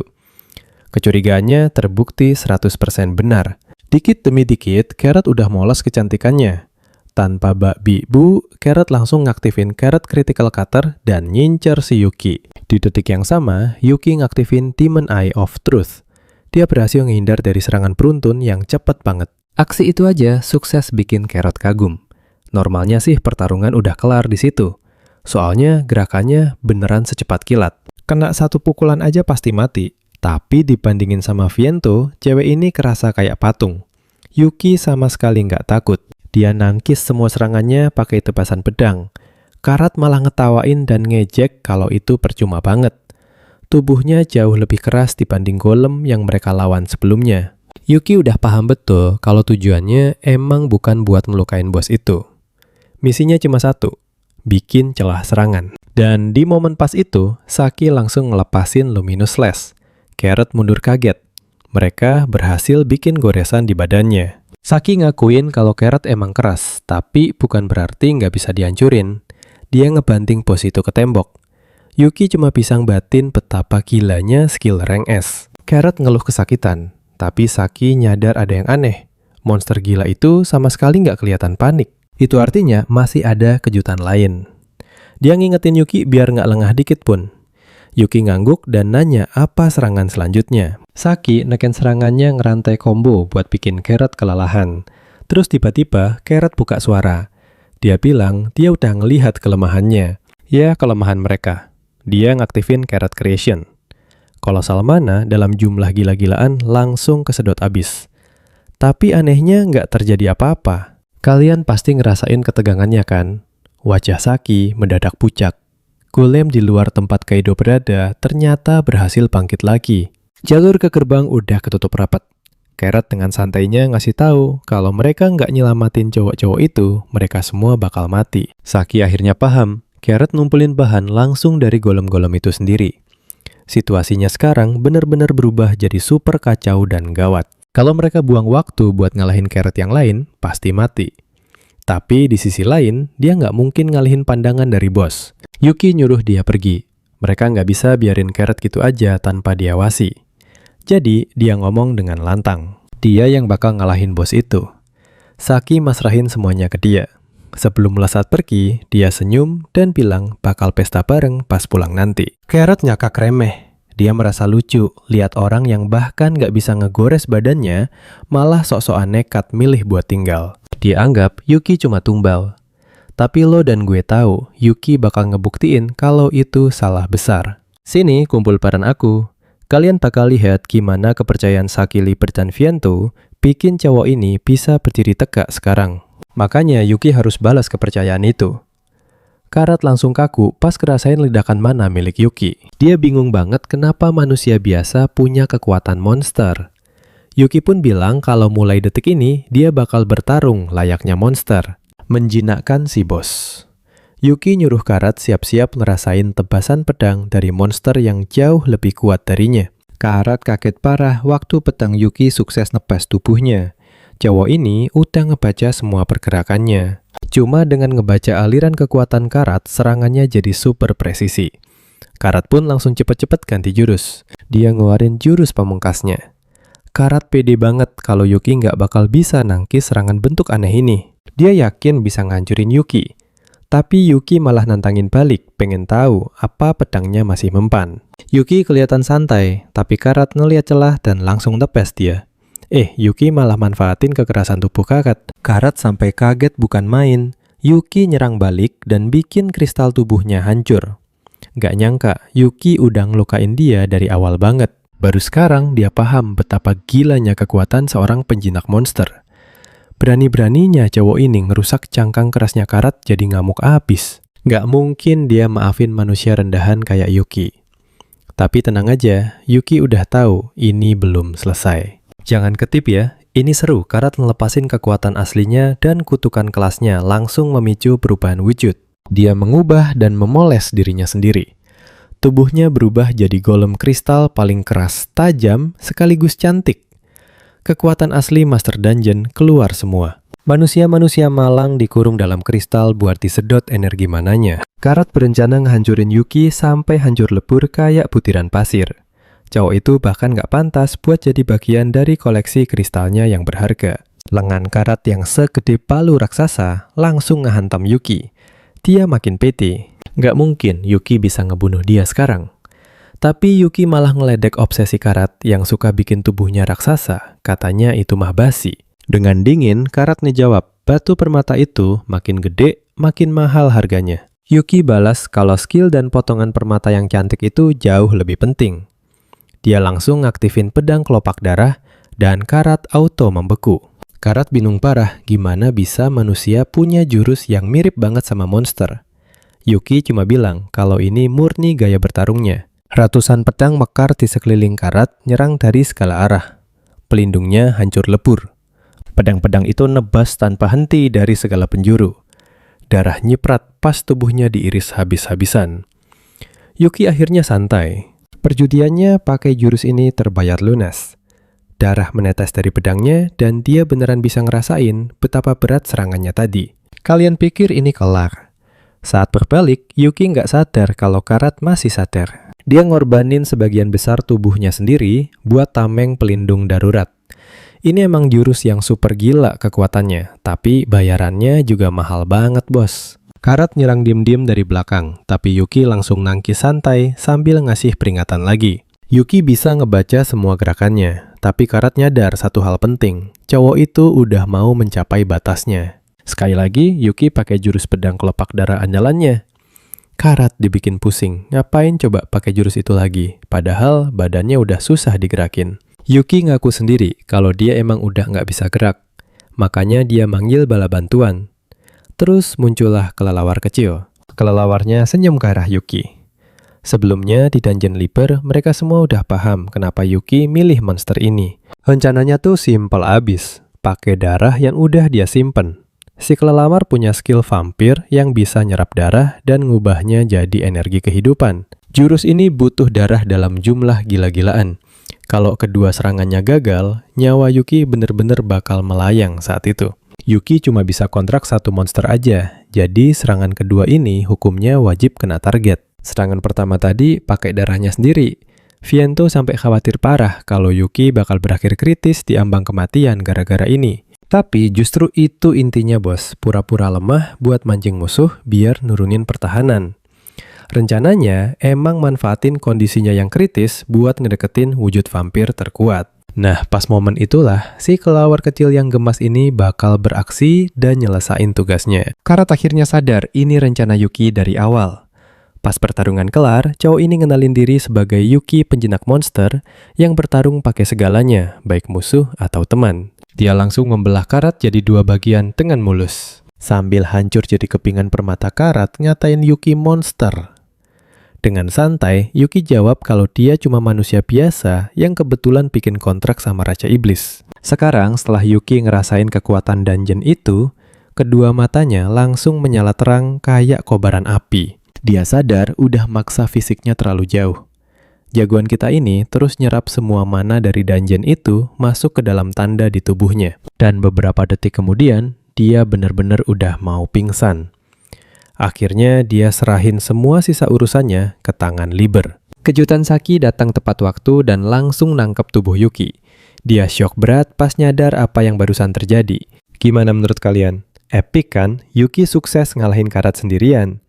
Karena terlalu lemes, Saki terpaksa ngepopong dia sekuat tenaga. Sini, ngumpul lo sama gue, bakal lihat kelanjutan dungeon rank A ini. Di tempat lain, media udah rame ngerubungin pria yang siap ngasih pengumuman. Gara-gara insiden spesial ini, semua pihak yang terlibat wajib banget lapor langsung dan ngejelasin situasinya secara rinci. Kilat kamera wartawan nyala terus-terusan. Berita ini pasti auto masuk halaman depan. Mereka langsung manggil nama satu orang yang paling gede kontribusinya pas penaklukan dungeon tadi. Dungeon palsu aja udah bikin heboh, apalagi penaklukan sukses kayak gini. Pejabat parubaya yang kaku aja sampai beneran kagum sama petualang jagoan kita ini. Saki akhirnya dipanggil ke depan. Kerumunan langsung heboh pas ngeliat dia. Sesuai tebakan, pesona sang kilat putih emang beda. Semua orang muja dia. Satu wartawan nanya soal bahayanya runtuhan dungeon, terus yang lain kepo, apa ada monster cerdas yang muncul di sana. Dia nyuruh mereka tenang dulu, baru deh dengan santai ngejelasin garis besar penaklukannya. Padahal dalam hatinya dia males banget ngeladenin ini, tapi Yuki malah numpakin semua tugas repot ini ke dia. Begitu Yuki nerima dokumen laporan cowok itu, langsung ngasih semuanya ke Saki, terus nyilang gitu aja. Saki sempet nyaranin buat nunggu perawatannya kelar, orangnya udah kabur. Ini bikin Saki mikir keras. Emangnya ada urusan apaan sih yang sebegitu pentingnya? Sementara itu, Yuki buru-buru meluncur ke dungeon Liber. Sampai sana, dia langsung nanya gimana proses kebangkitannya berjalan. Mei lagi ngeluarin lonjakan kekuatan yang ngeri banget, sambil jawab kalau dia baru aja nyelesain tahap akhir. Sekarang perhatiin baik-baik. Viento nyuruh Yuki berhenti. Nonton mananya aja bisa ngebakar mata, dan Yuki juga sadar. Cuma berdiri aja, dia ngerasain tekanan gila yang neken badannya. Mei manggil Elvina dan bilang kalau waktu istirahatnya udah resmi beres. Dia ngingetin dengan tegas kalau diam di dunia bawah selamanya, itu kesalahan yang nggak dimaafkan. Pas dia ngaktifin persetujuan alam, bakal rantai mana yang ngelilingin mereka berdua langsung mulai gerak. Abis itu Elvina buka mata. Yuki akhirnya bisa nafas lega pas ngeliat dia berdiri lagi. Dia nanya, kenapa Yuki kelihatan lega banget? Terus dia baru sadar kalau dia pasti udah mati. Yuki bilang jujur, iya, dia beneran udah hidup lagi. Dia emang tahu ini berkat kebangkitan kepala pelayan, tapi dia kira kematiannya tuh sia-sia. Makanya hasil ini bikin dia kaget banget. Yuki ngehela nafas panjang dan bilang betapa senangnya dia ngeliat Elvina yang masih super semangat gitu. Berhubung dia baru ngomong gitu ke mayat hidup, Elvina nanya apa itu candaan zombie. Yuki langsung teriak ngebantah kalau itu bukan bercanda. Viento motong obrolan mereka dan nyuruh keduanya buat langsung balik kerja. Dia nyuruh mereka cepetan ganti baju sekarang. Yuki pasrah dan nanya, apa kerjaannya jadi kepala pelayan lagi? Elvina miringin kepala, kepo, apa Yuki emang pernah kerja jadi pelayan? Dia langsung ngebantah keras. Terus Mei bawain baju mereka. Yuki pakai setelan jas yang bikin dia kelihatan rapi abis, bener-bener kayak pria bangsawan terhormat. Dia ngeliatin pantulan dirinya beneran bingung sama bajunya sendiri. Viento ngebongkar alasannya. Hari ini Yuki bintang utamanya. Monster di ruangan itu langsung meledak dalam perayaan. Lu ngerasain hal yang sama kan? Mereka seneng dia selamat dan gak sabar ketemu manusia rumor ini. Beberapa bilang Yuki pahlawannya. Yuki malah nganga bingung. Liber ngejelasin kalau dungeon yang ditaklukkan Yuki itu nyimpen energi sihir yang jumlahnya gila-gilaan. Berkat itu, Mei bisa bangkitin jauh lebih banyak orang dari target awal. Dan sejujurnya, cewek itu capeknya minta ampun. Yuki baru sadar kalau semua di sana udah dihidupin lagi. Liber bilang mereka pada kepo sama manusia yang tanggung jawab, makanya dia ngumpulin semuanya. Para monster beneran gak pernah nyangka bakal diselamatin manusia. Fakta itu bikin mereka girang banget. Mereka ngajak Yuki minum bareng sambil dengerin ceritanya. Tapi Elvina langsung nyeret cowok itu pergi. Dia ngeklaim kalau dia yang duluan. Dia juga bingung apalagi pas tahu cowok itu lakuin hal luar biasa. Sambil diseret pergi, Yuki teriak-teriak minta tolong ke Liber dengan muka pasrah. Liber cuma senyum dan bilang, gara-gara pilihan Yuki waktu itu, semua orang di sini bisa selamat. Dia muji Yuki dan nyuruh dia ngebiasain diri sama cara mereka ngucapin terima kasih. Tapi jauh di lubuk hatinya, Yuki sadar, dia ngelakuin ini bukan buat mereka. Sosok Elvina cuma numpang tindih sama cewek dari panti asuhan dulu. Masih ngeliatin para monster interaksi, dia jadi inget masa-masanya bareng anak-anak panti asuhan. Dan itu aja udah bikin dia bersyukur banget bisa nyelamatin mereka semua. Tiba-tiba ada monster serigala ngungkit rumor kalau Yuki itu murid nomor 1 Vento. Elvina spontan teriak kaget tanpa mikir panjang. Viento dengan santai bilang dia masih harus ngajarin dasar-dasar ke Yuki yang katanya bintang pesta hari ini. Liber ngeledek bilang dia pasti suka banget sama Yuki, sampai cerewet gitu. Dia bahkan sengaja nyiapin baju buatnya. Viento balas nyerang, kalau Liber juga sama aja. Awalnya dia kira mereka yang manfaatin Yuki, tapi aslinya Yuki yang manfaatin mereka dan ngasih hasil jauh di luar ekspektasi. Liber ngeliatin Yuki dengan tatapan geli. Dia ngeklaim Yuki itu kunci buat nguasain dunia. Gimana? Menurut lo, seru banget kan? Di sisi lain, Saki nyuruh wartawan ngulang pertanyaannya. Sini kumpul, kita bakal lihat cowok rambut perak berkacamata ini maksa minta targetnya dikeluarin. Dia nyari sang penakluk asli.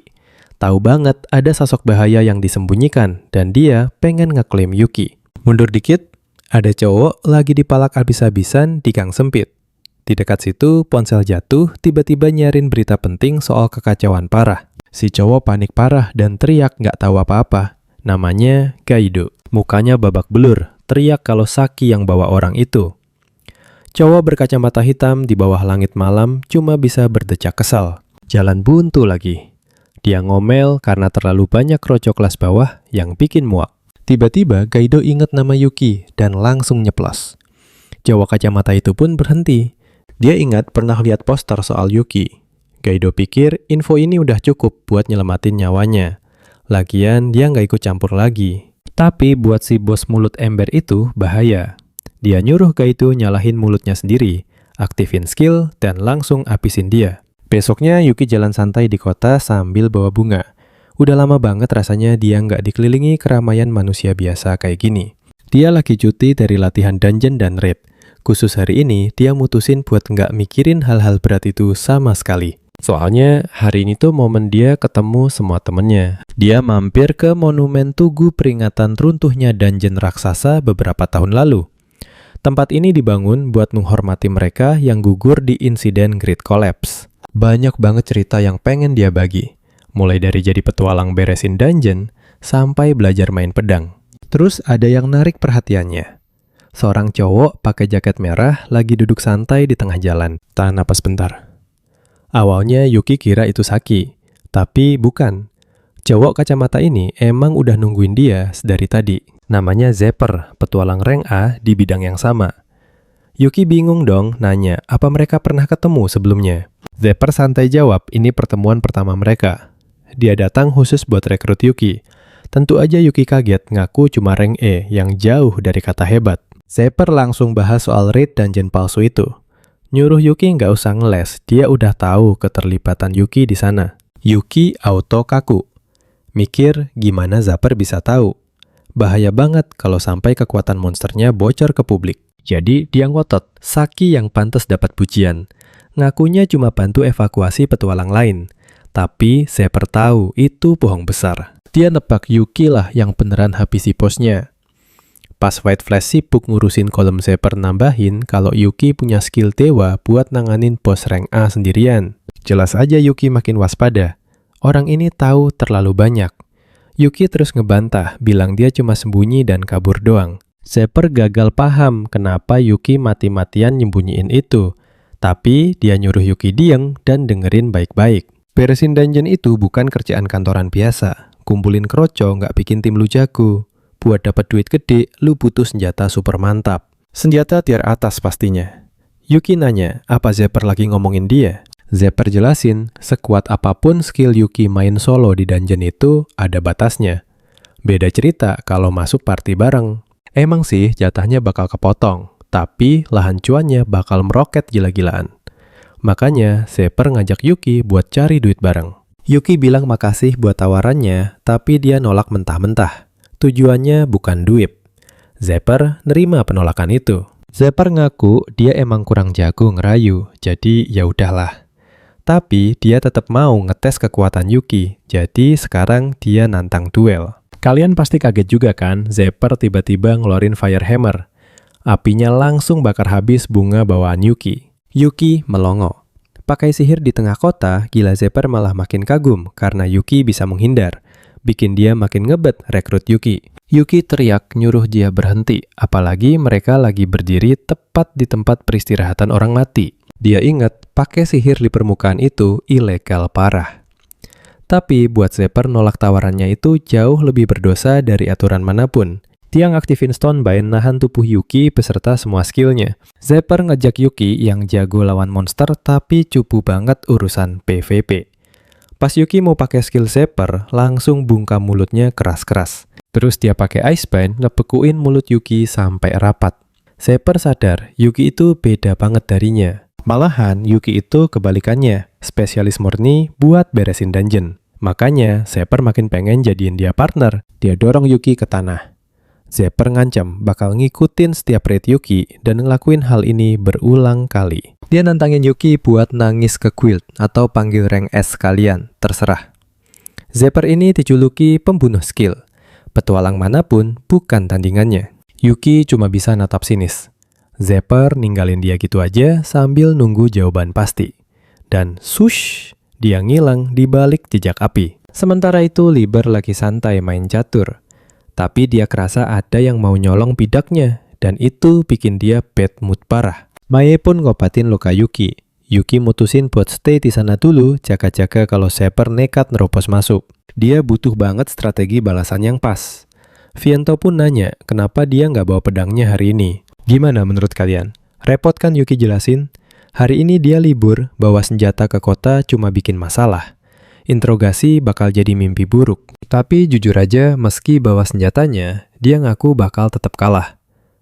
Dia sama sekali nggak tahu gimana cara ngatasin sihir itu. Sini, kumpul bareng gue. Libra ngingetin fakta penting nih. Yuki itu penjinak monster. Pakai aja mereka, soalnya monster itu jagonya sihir. Terus dia manggil satu orang. Namanya Machinami Towa, seorang elf cantik. Dia ngakunya sih lagi sibuk banget riset. Nggak ada yang lebih paham sihir dari dia. Jadi, Libra nyuruh Yuki belajar ke si elf. Walau kelihatan banget dia lagi males ngajar. Di dungeon Libra, lantai Machinami Tamura, dia langsung curhat ke Yuki. Kalau dia nggak pernah akur sama si kakek tua itu. Yuki baru sadar nggak pernah lihat dia di pesta teh. Wah, omongan ini bikin dia langsung sewot dong. Dia ogah banget datang ke pesta si fosil hidup itu. Katanya kakek itu selalu bawel ngatain dia sok muda. Padahal umurnya kan baru masuk awal 30-an. Yuki hati-hati banget nanya lebih jauh. Dia ngejelasin kalau umurnya ya sekitar 1000-an lah lebih dikit. Skala gila kan? Terus santai aja, dia ngaku umurnya itu baru 1499 tahun. Tiba-tiba dia kepikiran sesuatu yang kocak. Kalau dia bikin murid Viento tambah kuat, kakek itu pasti kesel banget.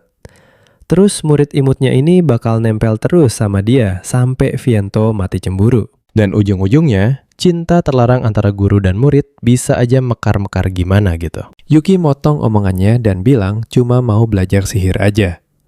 Ketertarikan itu udah cukup, bikin dia akhirnya setuju.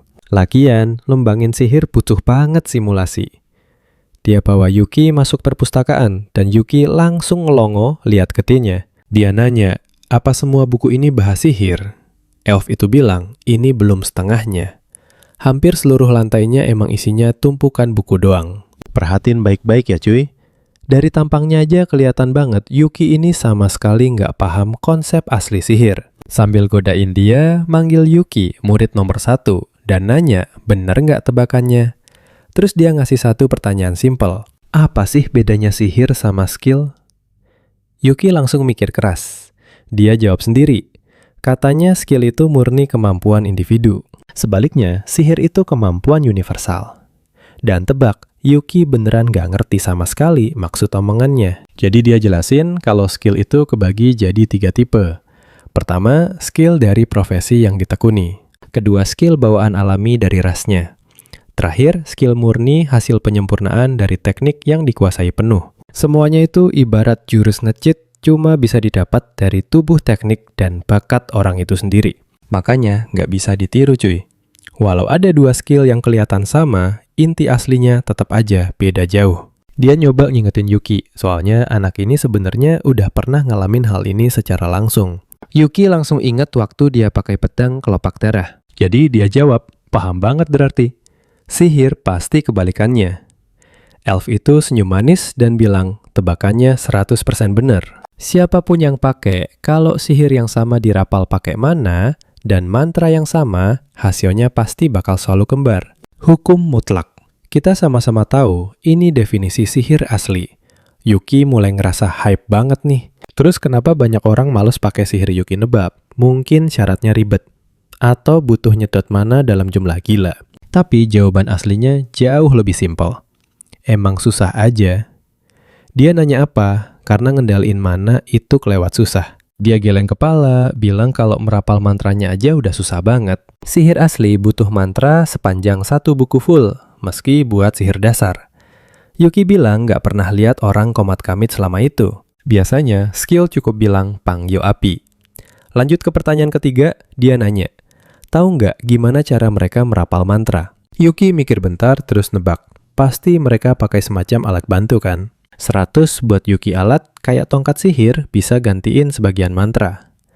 Lingkaran sihir juga bisa diukir. Beberapa dibaca dalam hati, yang lain dipotong. Yuki baru sadar kalau mantra emang bisa dimodifikasi. Katanya, itulah seni dari sihir. Makin paham, makin gampang nge-cheat. Buat contoh, dia santai aja bilang, panggil palu api. Terus, boom, palu api nyala beneran muncul di tangannya. Dia ngejelasin pemotongan mantra trik, di mana visualisasi dan mantra diselesain full di dalam otak sebelum diucapin. Ini tuh teknik dasar banget. Tapi ya, hasilnya beda-beda, tergantung seberapa dalam si pemakai paham inti mantra aslinya. Ada yang ngebayangin teks, gambar, suara, atau campur aduk ketiganya. Beda orang, beda juga cara kerjanya cuy. Yuki akhirnya paham kenapa sihir yang suaranya sama bisa beda efek. Pas dia mudeng elf ini langsung praktekin hasilnya. Dia gabungin invasi sama palu api. Yuki merhatiin fokus banget. Terus dia muter api di tangannya. Sambil bilang kalau kita bisa nahan sebagian mantra asli. Terus digabung sisa versinya yang lengkap di otak. Lu saksinya nih Yuki, akhirnya paham apa itu sihir. Dan dia kegirangan. Buat sekarang, dia cuma perlu ngafalin mantranya aja. Si guru setuju, tapi ngingetin kalau ngafal buta itu batas maksimal kemampuannya. Mantra itu ibarat ngasih perintah ke sihir.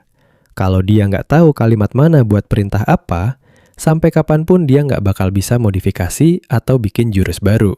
Bayangin bareng, gue ini persis banget kayak belajar bahasa asing. Padahal bahasa Inggris si Yuki aja masih hancur lebur. Gurunya ketawa puas. Dia ngingetin kalau umur manusia itu pendek banget dibanding dia. Jadi, mending si Yuki banyakin bersyukur aja. Detik itu juga, dia keluarin sihirnya dan manggil perpustakaan hidup. Yuki cuma bisa melongo kaget. Ruangan di sekitarnya langsung berubah total. Dia ngejelasin kalau sihir ini bikin orang bisa ngalamin langsung apa yang ada di dalam buku. Sekarang mereka masuk ke dunia sihir api, yang slime aja bisa paham. Judul buku yang dia tulis sendiri. Kalau Yuki berhasil namatin penjara virtual ini, dia bakal langsung nguasain semua isinya. Yuki suka banget ide itu, keahliannya banget nih. Tapi tiba-tiba aja, si guru malah numpukin setinggi gunung buku-buku lain ke badannya. Dia nyuruh Yuki baca semua elemen utama sama variasi dasarnya. Yuki jadi ragu dan nanya apa dia harus namatin itu semua. Gurunya senyum sambil bilang, ya pastilah. Terus dia nantangin Yuki biar nggak gampang nyerah. Ular raksasa langsung nyerang Yuki. Dia cuma senyum miring dan nebas monster itu berkeping-keping. Melihat reaksi santai ini, mata Makanami langsung berbinar. Yuki dengan sombongnya bilang kalau dia bakal beresin semuanya cepet. Nah, perhatiin baik-baik ya. 3 hari kemudian, di lantai Makamitakura, penjara Liber. 2 angin puting beliung muter saat seekor elang melesat maju. Burung itu nyobek udara dengan kecepatan penuh sambil teriak super nyaring. Yuki ngos-ngosan baca mantra buat ngelawan elemen angin yang gila itu. Suasananya emang terlalu brutal. Tubuhnya sampai terbang. Tapi dia tetap nerapal mantra sambil merapatkan giginya. Machinami langsung ngeluarin sihir penangkap udara dan sebuah tangan angin raksasa nangkap badannya tepat sebelum dia nabrak tanah dengan keras. Machinami dengan santai nyeletuk kalau murid pertamanya ini emang gak punya bakat. Sambil tiduran di tanah, Yuki ngaku akhirnya dia paham kenapa petualang jarang baca mantra pas lagi asik berantem. Di pertarungan asli, celah buat diserang itu terlalu gede banget. Si guru ngejelasin kalau sihir awalnya emang bukan buat gelut. Fungsinya itu buat ngelabuhin dunia dan nulis ulang realitas sesuai sama kemauan si pengguna. Yuki ngabsen elemennya kenceng-kenceng. Api, tanah, air, es, sama petir. Harusnya sih tiap sihir itu kuat. Dia nembakin panah batu, tapi proyektilnya cuma terbang bentar terus jatuh nggak guna. Matanya melotot kaget sambil ngomel betapa konyolnya hal ini. Dia baru sadar kalau motong mantra itu bikin sihirnya kehilangan tenaga yang lumayan gede. Kayak kata Makami, pas ada langkah yang di-skip. Perbedaan bakat orang kelihatan banget. Mantra itu kalimat perintah buat nulis ulang dunia pakai mana. Pas ada bagian yang dipotong, perintahnya jadi nggak jelas. Makami langsung nyadar kelemahan terbesarnya Yuki. Dia parah banget kalau disuruh ngisi kekosongan pakai imajinasi. Apapun elemennya, pas dia pakai pemotong mantra, hasil serangannya hampir nol besar. Dan kalau dia nambahin durasi mantra buat numbalin kekuatannya, dia nggak bakal bisa ngimbangin Zapper. Yuki nggak akan sempat menghindar dari sihirnya. Sementara itu, Zapper selalu bisa ngebales serangan Yuki pakai sihir yang punya keuntungan elemen mutlak. Makami bilang masalah ini bakal sering banget dialamin ke depannya. Contohnya nih, elemen tanah nggak bisa nembus angin, padahal dia belum kelar belajar semuanya. Tapi santai, Makami tetap ngasih secercah harapan. Elemen selanjutnya yaitu angin. Mungkin aja itu keahliannya. Terus, dia nyuruh tangan udara buat bawa Yuki pergi. Yuki lanjut latihan lagi. Narep banget, akhirnya dia bisa nemuin elemen andalannya. Tapi di otaknya kepikiran terus. Emangnya si Zapper itu punya kelemahan elemennya? Kalian pasti penasaran kan sama penjahatnya? Di pegunungan, para petualang lagi kemah. Dan Zapper kaget banget pas denger Yuki berani masuk ke penjara tingkat es. Salah satu anak buahnya lapor kalau mereka udah nyari kemana-mana. Nggak tahunya Yuki malah nekat nyelonong masuk ke penjara maut itu. Zapper inget banget itu tempat horor yang pernah bikin 2 tim tingkat es lari ketakutan. Dia malah ngerasa ini lucu abis. Itu tempat yang nggak bakal berani dideketin petualang biasa. Anak buahnya nanya apa yang harus mereka lakuin. Zapper santai jawab, nggak masalah, karena mereka juga bakal ikutan masuk. Jelas aja anak buahnya panik dan langsung nolak. Mereka belum kelar beresin monster di sini. Dan yang paling penting, itu bahaya banget. Zapper malah setuju, emang bahaya katanya. Tiba-tiba, mulut raksasa dengan gigi super tajam muncul di atas mereka ngambang di udara. Dan bikin 2 orang di bawahnya kelihatan kecil banget. Mereka langsung jantungan, cacing raksasa muncul dari udara. Monster itu langsung nyerang Zapper, siap buat nelan dia hidup-hidup. Zapper nggak kedip sama sekali. Dia ngeluarin tombak air taring, es, tombak batu panah, petir, kapak badai, palu api. Berbagai elemen meledak barengan dan ngehajar cacing itu. Yah, dia kelepasan ngebunuh terlalu banyak lagi deh. Dia emang nggak ngerti banyak sih soal bahan jarahannya. Cowok di sebelahnya cuma bisa matung kaget ngeliatin Zapper dengan gilanya ngerapal sihir dari semua elemen. Sumpah deh, kita aja yang nonton merinding kan? Biarpun udah sering lihat kekuatannya penyihir tingkat A kelas atas ini, emang beneran gak masuk akal. Zapper nyeletuk kalau penjara tingkat S itu bahaya. Sini ngumpul dulu bray, kita lanjut lagi. Makanya mereka harus cepetan nyusul sebelum Yuki kabur kejauhan sampai gak bisa disentuh. Pria itu nunjukin kerusakan parah ulah monsternya. Beberapa anggota party mereka udah tewas. Tapi buat Zapper, mereka cuma prajurit rank B yang gampang diganti kalau habis. Ya, tinggal rekrut lagi aja. Cowok itu protes keras, bilang ini terlalu kejam. Padahal Zapper bisa aja nyelamatin mereka pakai sihirnya. Tapi Zapper nolak, buang-buang mana berharganya buat kroco kayak mereka. Dia nginjek tanah dan bilang, kalaupun mau pakai mana, itu cuma buat nangkep Yuki, si manusia spesial. Sementara itu, Machinami manggil murid nomor satunya dengan muka bosan abis.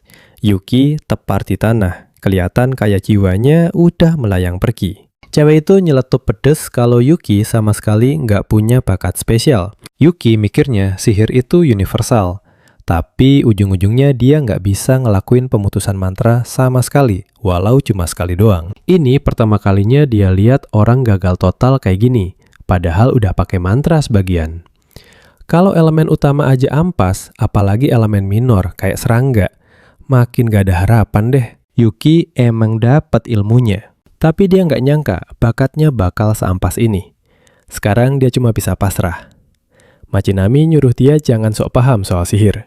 Pas Yuki mau ngomong sesuatu, cewek itu langsung ngebongkar kenyataan aslinya. Latihannya bahkan belum nyentuh tahap pertama.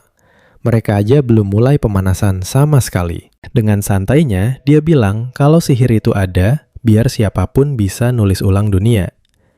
Buat ngancurin ketidakadilan, kekecewaan, bahkan akal sehat sekalipun. Makanya dia pantang banget dengar kata nyerah atau kompromi. Yuki nanya gimana caranya ngelakuin itu. Jawaban cewek itu simple banget. Dia udah lihat sendiri, cewek itu ngelakuin hal serupa ke si kakek tua. Yuki cuma perlu nyiptain sihir baru yang cuma bisa dipakai sama dia doang. Machinami nyaranin biar Yuki langsung praktekin teori gila itu ke sihir. Semua yang udah dia pelajarin sampai sekarang itu lebih dari cukup. Di levelnya sekarang, dia bahkan udah bisa ngajar pemula. Yuki langsung bengong dengar fakta ini. Walau dia payah pakai sihir yang udah ada, dia tinggal bikin sihir baru yang dia kuasain. Ya, itu persis maksudnya si Machinami. Daripada terus ngandelin rapal mantra yang panjang. Mending dia manipulasi mana langsung lewat emosi buat ngebentuk ulang dunia baru. Tambahin mantra nanti. Buat sihir tempur, latihan itu segalanya. Mulai sekarang, dia bakal dilatih langsung sama cewek ini. Pas lagi ngomong, dia mendadak noleh ke samping, bikin Yuki nanya, ada apa sebenarnya? Dia aktifin Aqua Vision dan ngeliat Zephyr lagi ngelepasin gelombang api di lantai 1 dungeon. Zephyr lagi nyariin Yuki. Biar jangkauannya luas, dia aktifin pencarian angin. Makami langsung liatin adegan itu ke Yuki lewat bola air yang melayang. Perhatiin baik-baik ya, Bray. Yuki kaget parah. Zephyr udah sampai sini dan kelihatannya ngikutin dia terus. Tapi buat Makami, ini justru kesempatan emas. Dia mau Yuki ngelawan orang itu murni pakai sihir, dilarang keras pakai summon. Habis itu, dia aktifin Shrine Drive. Ini sihir yang mindahin Yuki dan timnya pas pertama kali masuk ke dungeon ini. Sekarang dia baru paham kalau itu sihir teleportasi. Yuki mikir apa Lee bersengaja milih lantai Makami Takura ini gara-gara dia bisa ngendaliin sihir kayak gini. Tiba-tiba Zephyr diteleportasi ke area yang sama. Pas Zephyr lihat Yuki, dia langsung nuduh Yuki selama ini nyembunyiin kekuatan aslinya dan nuntut jawaban. Yuki jelas lengah. Zephyr langsung nyerang pakai tombak air. Yuki bugu-bugu menghindar sambil nyabut pedangnya. Zephyr bilang nggak butuh penjelasan lagi. Dia udah bisa lihat kebenarannya dari muka marah si Yuki. Dia nyoba ngurung Yuki pakai penjara batu. Tapi Yuki langsung nebas batu itu sampai hancur. Zephyr nyeletuk kalau Yuki emang punya bakat pendekar pedang. Dia juga sadar Yuki nggak kaget sedikit pun pas sihirnya muncul. Tapi Zephyr langsung aktifin ikatan lumpur. Yuki syok berat. Zephyr ngelewatin proses bikin lumpur dengan gabungin air dan tanah secara langsung. Asli, ini jauh lebih cepat daripada ngerapal mantra. Kalian pasti deg-degan kan? Yuki mulai ngerapal. Tapi Zephyr ketawa remeh. Percuma ngelawan, dia jauh lebih cepat. Dia ngelepasin palu angin. Yuki nerima serangan itu mentah-mentah. Zephyr akhirnya sadar kalau Yuki masih bergantung sama mantra, tapi skill sihirnya masih cetek banget. Yuki tahu dia nggak bakal menang adu mantra, jadi dia mutusin buat nyiptain sihir yang bener-bener baru. Dari tatapan matanya doang, Zephyr tahu anak ini lagi ngerencanain sesuatu. Sihir itu sebuah keajaiban, bentuk nyata dari menulis ulang dunia pakai tangan sendiri. Waktu mana ngerespon tekad seseorang, disitulah alasan kenapa rapal mantra dan teori sihir itu benar-benar ada. Kalau pengguna udah paham konsepnya, mereka bisa ngebuang hal nggak penting dan ninggalin mantra seutuhnya. Yuki tiba-tiba ngerasa sinyal bahaya, bunyi kencang. Sambil nekat maju, dia senyum mengerikan. Zapper telat nyadar kalau sedari tadi Yuki lagi nyiapin serangan petir mematikan. Yuki terpental jauh. Sekarang dia sadar satu hal. Ada sihir yang nggak bisa dia kuasain gara-gara keajaiban nggak pernah sekalipun berpihak sama dia. Sekeras apapun dia berdoa, orang-orang di sekitarnya tetap pada ngilang. Gila kan ceritanya, kekuatan besar melesat bikin udara bergetar.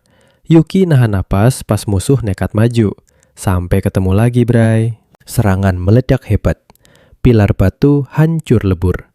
Puing-puing berterbangan kemana-mana. Sini kumpul cuy, plot twistnya gila. Zapper yakin banget serangannya kena, tapi ternyata kosong. Yuki sendiri nggak percaya keajaiban. Sihir macam itu nggak mungkin ada. Dia ngaku sendiri kok. Dari awal, dia emang nggak paham sama sekali soal sihir. Tiba-tiba, dia dengar Makami manggil namanya. Bingung dong, dia nanya, itu suara dari mana? Makami jawab santuy aja, itu sihir. Sihir miliknya. Yuki ngeluh, dia lagi kesusahan. Makami pun ngasih saran. Dia bilang kalau soal teori Yuki itu udah sekelas penyihir elit. Artinya dia bisa ngubah apa aja. Dia cuma perlu nentuin sihir macam apa yang dimau. Dia ngejelasin, tiap kali pakai sihir, mikirnya simpel aja. Bakal asik banget kan kalau sihir kayak gini beneran ada. Emosi itu harus dituangin langsung kemananya. Yuki paham betul perasaannya, dan emosi dia ke sihir itu cuma murni kemarahan. Pas dia nerima kenyataan itu, pilar tempat dia ngumpet langsung meledak, hancur. Medan tempur jadi kacau balau di dunia nggak adil ini. Makin lo marah, kekuatan lo juga bakal makin gila. Zapper nemuin dia lagi, dan sadar Yuki Oka nyerah. Yuki nantangin langsung sambil ngulurin tangan. Dia siap pakai sihir tanpa mantra sama sekali. Zapper ngikutin gayanya. Dia manggil badai api pede banget, nggak ada sihir yang bisa ngalahin kekuatannya. Apinya nyambar lengan Yuki. Zapper mikir dia menang. Tapi tiba-tiba Yuki malah ngomong, perhatiin baik-baik cuy, ini epic. Yuki ngeluarin jurus yang beda total dari gurunya. Nggak ada di buku, tapi Makanami ngakuin ini sihir terindah. Yuki nyiptain perisai hampa. Dia mutusin buat ngajarin Zapper jenis sihir baru. Sebuah sihir yang nolak keberadaan semua sihir lain. Itulah sihir aslinya. Yuki masang tameng kehampaan. Beneran ngebatalin semua sihir cuy. Dia tekad bulet nggak bakal biarin Zapper nge-cast spell. Sekalipun nggak boleh. Zapper kebingungan parah kenapa mantranya tiba-tiba dibatalin gitu aja. Padahal barusan masih nyala. Terus mendadak seisi dunia kayak nyuekin dia. Sekarang dia buang jauh-jauh niat buat rekrut Yuki ke partinya. Pikiran itu udah musnah. Gantinya, dia mutusin buat habisin Yuki di tempat. Tombak petir langsung dilempar kenceng. Yuki nangkis santuy. Lanjut serangan cambuk air. Nabrak perisai keras banget sampai retakannya nyebar kemana-mana. Yuki langsung sadar, pertahanannya udah mau capai batas. Sementara itu, Zapper ngerasain sesuatu yang aneh. Serem abis. Kalian ngerasa merinding juga kan? Tamengnya bukan cuma nahan elemen. Itu ngebatalin semua atribut dan dia kerasa banget. Sensasi ngeri yang bikin dia sadar kalau sihirnya sendiri lagi diganggu. Seolah-olah niat buat ngendaliin mana itu benar-benar ditolak mentah-mentah. Machinami asik mantau dari sapu terbangnya. Dia lihat kalau si Zapper rupanya udah mulai sadar. Dia ngakuin itu dalam hati. Zapper lumayan jago juga. Sihir asli nyalurin niat kemana buat ngubah dunia. Void itu kebalikannya, lewat mana dari dalam tubuh. Itu merintahin mana di luar biar nggak berubah bentuk. Kalau disuruh ngasih nama, dia nyebutnya atribut hampa. Sihir yang cuma diciptain sama murid nomor satunya, murni lahir dari kebenciannya sama sihir. Zapper tahu kalau perubahan sihirnya ngelewatin batas tertentu, dia bisa aja ngehancurin itu modal kuantitas serangannya doang. Jadi dia langsung ngeluarin banyak elemen barengan. Yuki juga setuju. Kalau cuma nangkis doang, mustahil bisa menang. Jadi dia gabungin mananya dan ngebentuk pedang hampa. Terus dia nebas lurus ngelewatin serangan itu. Zapper bengong parah. Yuki cuma ngancurin bagian yang paling bahaya aja. Dia ngehapus serangan pakai mana seminim mungkin. Masami ngerasa bangga banget. Yuki emang cuma bisa pakai satu atribut. Tapi pemahamannya kelas atas. Meskipun dia tetap benci ilmu pedang si Pak Tua itu. Berbekal skill ini, Yuki pede bisa nebas Zapper. Zepper panik bikin dinding es sama dinding angin, tapi anginnya langsung dihapus Yuki. Terus esnya ditebas hancur gitu aja.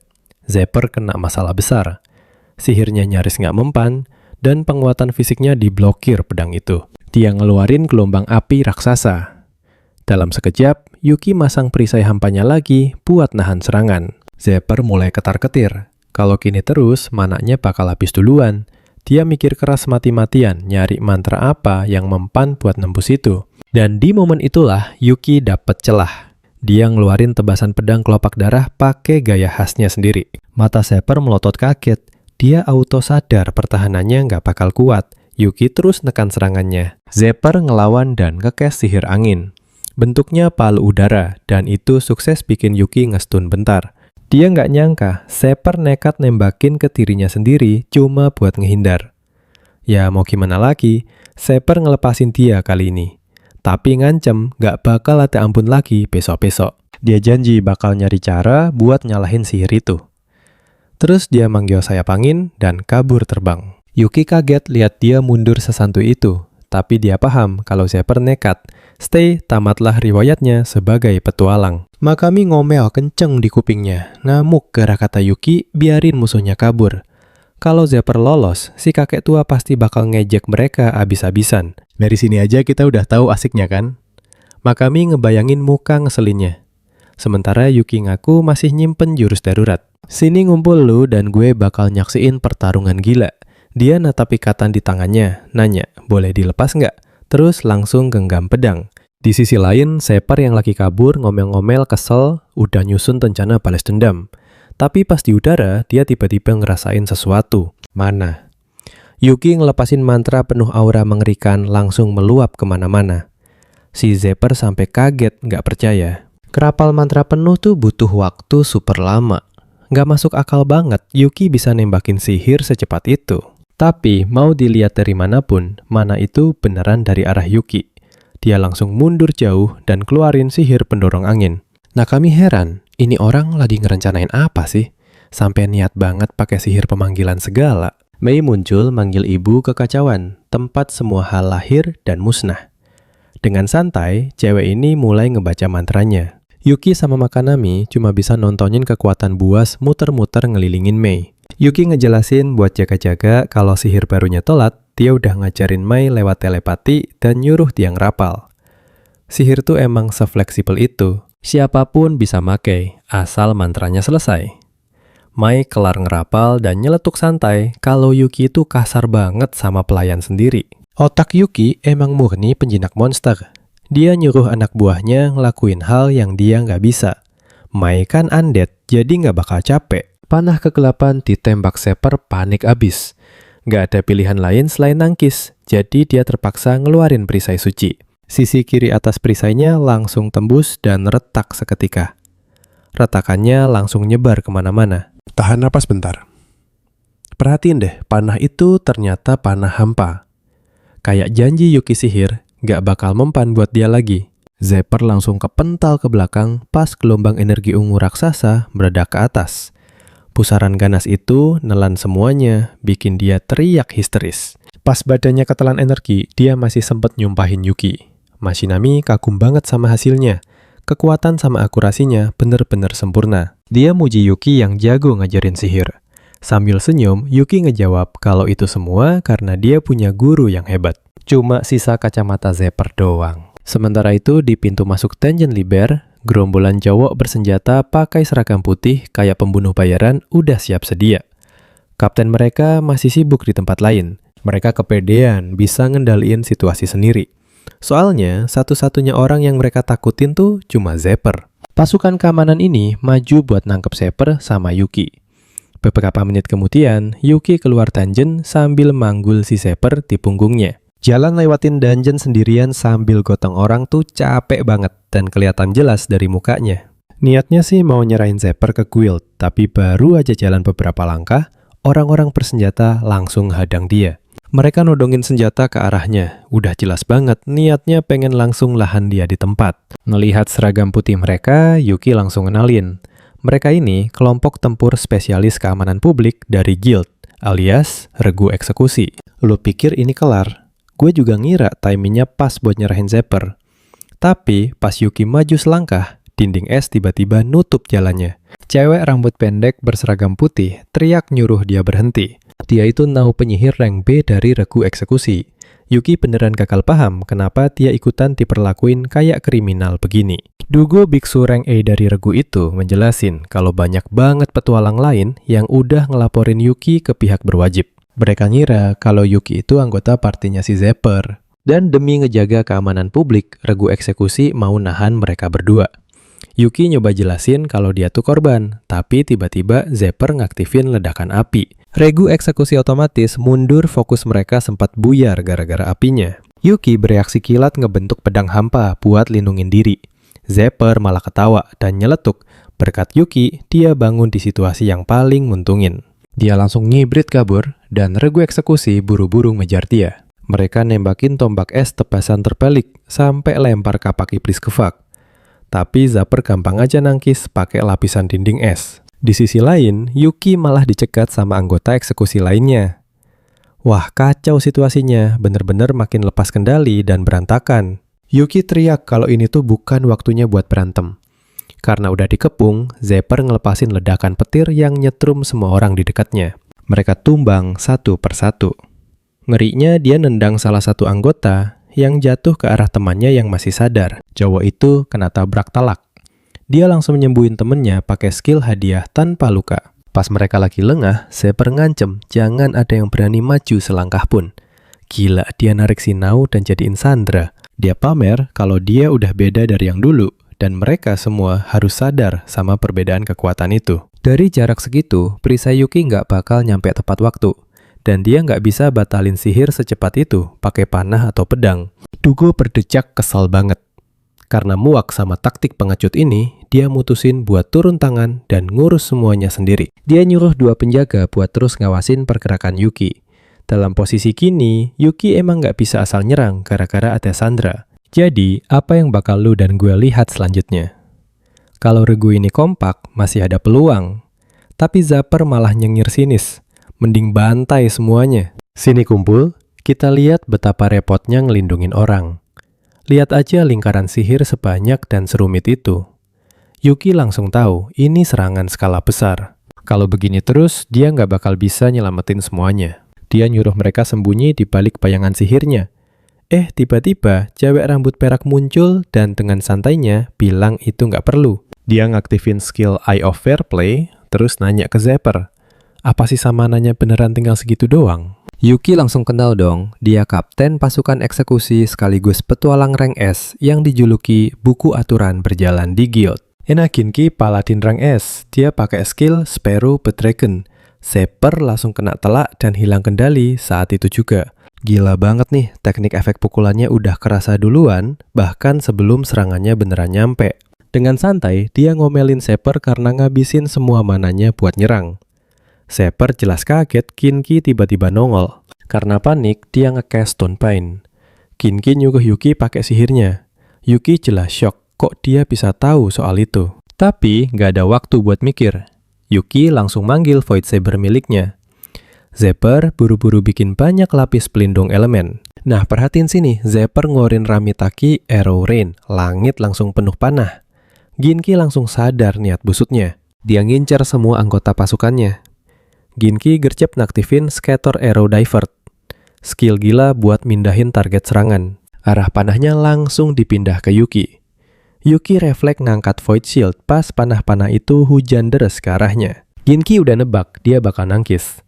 Tapi tetap aja dia makin penasaran. Terus dia langsung muncul di belakang Zapper. Dia ngayunin senjatanya dan ngaktifin crit-nya Nata. Zapper kena hajar telak dari depan. Skakmat bos, kelar hidupnya. Pasukan langsung maju buat nangkep dia. Ginki nyeletuk kalau mana si Zapper jauh lebih dikit dari dugaannya. Kelihatannya dia abis tarung abis-abisan sebelumnya. Abis itu dia bilang makasih ke Yuki atas kerjasamanya. Berkat sihir Yuki, situasi ini bisa diberesin dengan cepet banget. Yuki nanya gimana dia bisa tahu sihirnya. Dia ngejelasin kalau Eye of Fair Play bisa bikin dia ngintip status orang. Dia bilang skill itu mirip Demon Eye of Truth miliknya. Pantesan dia tahu kemampuan Yuki dan sisa mana Zapper. Dugo ngelapor kalau Zapper udah diikat rapet dan yang luka udah diobatin. Terus dia noleh ke Yuki. Ginki tegasin kalau semua kecurigaan soal Yuki udah resmi dihapus. Dia malah ngebantu nangkap buronan. Duko nambahin kalau tuduhan ke Yuki kemungkinannya emang cuma salah paham doang. Karena belum beres semua, dia belum bisa minta maaf resmi. Tapi nama Yuki bakal dicoret dari daftar tahanan. Dia makasih atas bantuan dan perlindungannya. Yuki bilang gak masalah sih, yang penting salah pahamnya udah kelar. Dia juga nawarin bantuan buat investigasi Zapper kalau emang dibutuhin. Kalian pikir urusannya udah kelar? Belum bos, Duko ngungkit masalah baru. Dungeon tempat Yuki keluar itu rank S yang dilarang dimasukin solo. Yuki langsung kicep. Masuk dungeon itu butuh izin Gyot. Walaupun sebelumnya Yuki masuk bareng party setelah evaluasi. Masuk sendirian itu pelanggaran keras. Ginki bilang sih sebenarnya kemampuan Yuki bukan masalah. Tapi Dugo bantah, itu kan cuma opini pribadinya doang. Secara resmi, Yuki masih rank E. Ginki akhirnya ngasih solusi. Yuki disuruh naklukin dungeon yang lagi mereka pantau. Dugo bakal ikut nemenin sebagai pengawas. Kalau kemampuannya diakui, dia nggak bakal diinvestigasi atau ditahan. Yuki nanya, emang perlakuan spesial kayak gitu beneran boleh? Ginki ngejawab, buat umat manusia, berhenti naklukin dungeon itu adalah dosa yang paling fatal. Makanya dia jadi kapten, biar bisa nembus aturan kayak gini. Dia bilang, udah nggak sabar lihat aksi Tamer monster ini. Yuki ragu, dia nggak mau nunjukin cara mainnya ke orang lain. Terus Liber nyaranin dia buat maju kayak biasanya aja. Dia ngingetin kalau pasukan eksekusi bakal ngawasin ketat banget. Kalau bawa monster yang bisa ngomong, status petualangnya bisa dicabut paksa. Tapi kalau misalnya dia cuma bawa si kelelawar, itu bakal bikin anemia. Liber ragu dia bisa beresin dungeon cuma modal itu doang. Liber akhirnya nyaranin buat nanya ke Tusk. Yuki inget pernah ngelayanin dia dulu.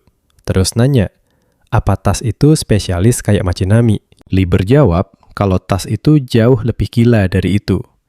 Karena Tas adalah penguasa dungeonnya gabungan dari semua kekuatan yang ada. Oke gengs, ceritanya sampai sini dulu ya. Kalau kalian pengen update chapter mingguan, buat seri ini bakal diupload di channel keduaku, Manhwa Updater. Gue yakin lu pada nggak mau ketinggalan lanjutannya kan? Pastiin buat cek ke sana dan gabung geng update kita. Makasih udah nonton, tetap asik, tetap keren, dan sampai jumpa di video selanjutnya.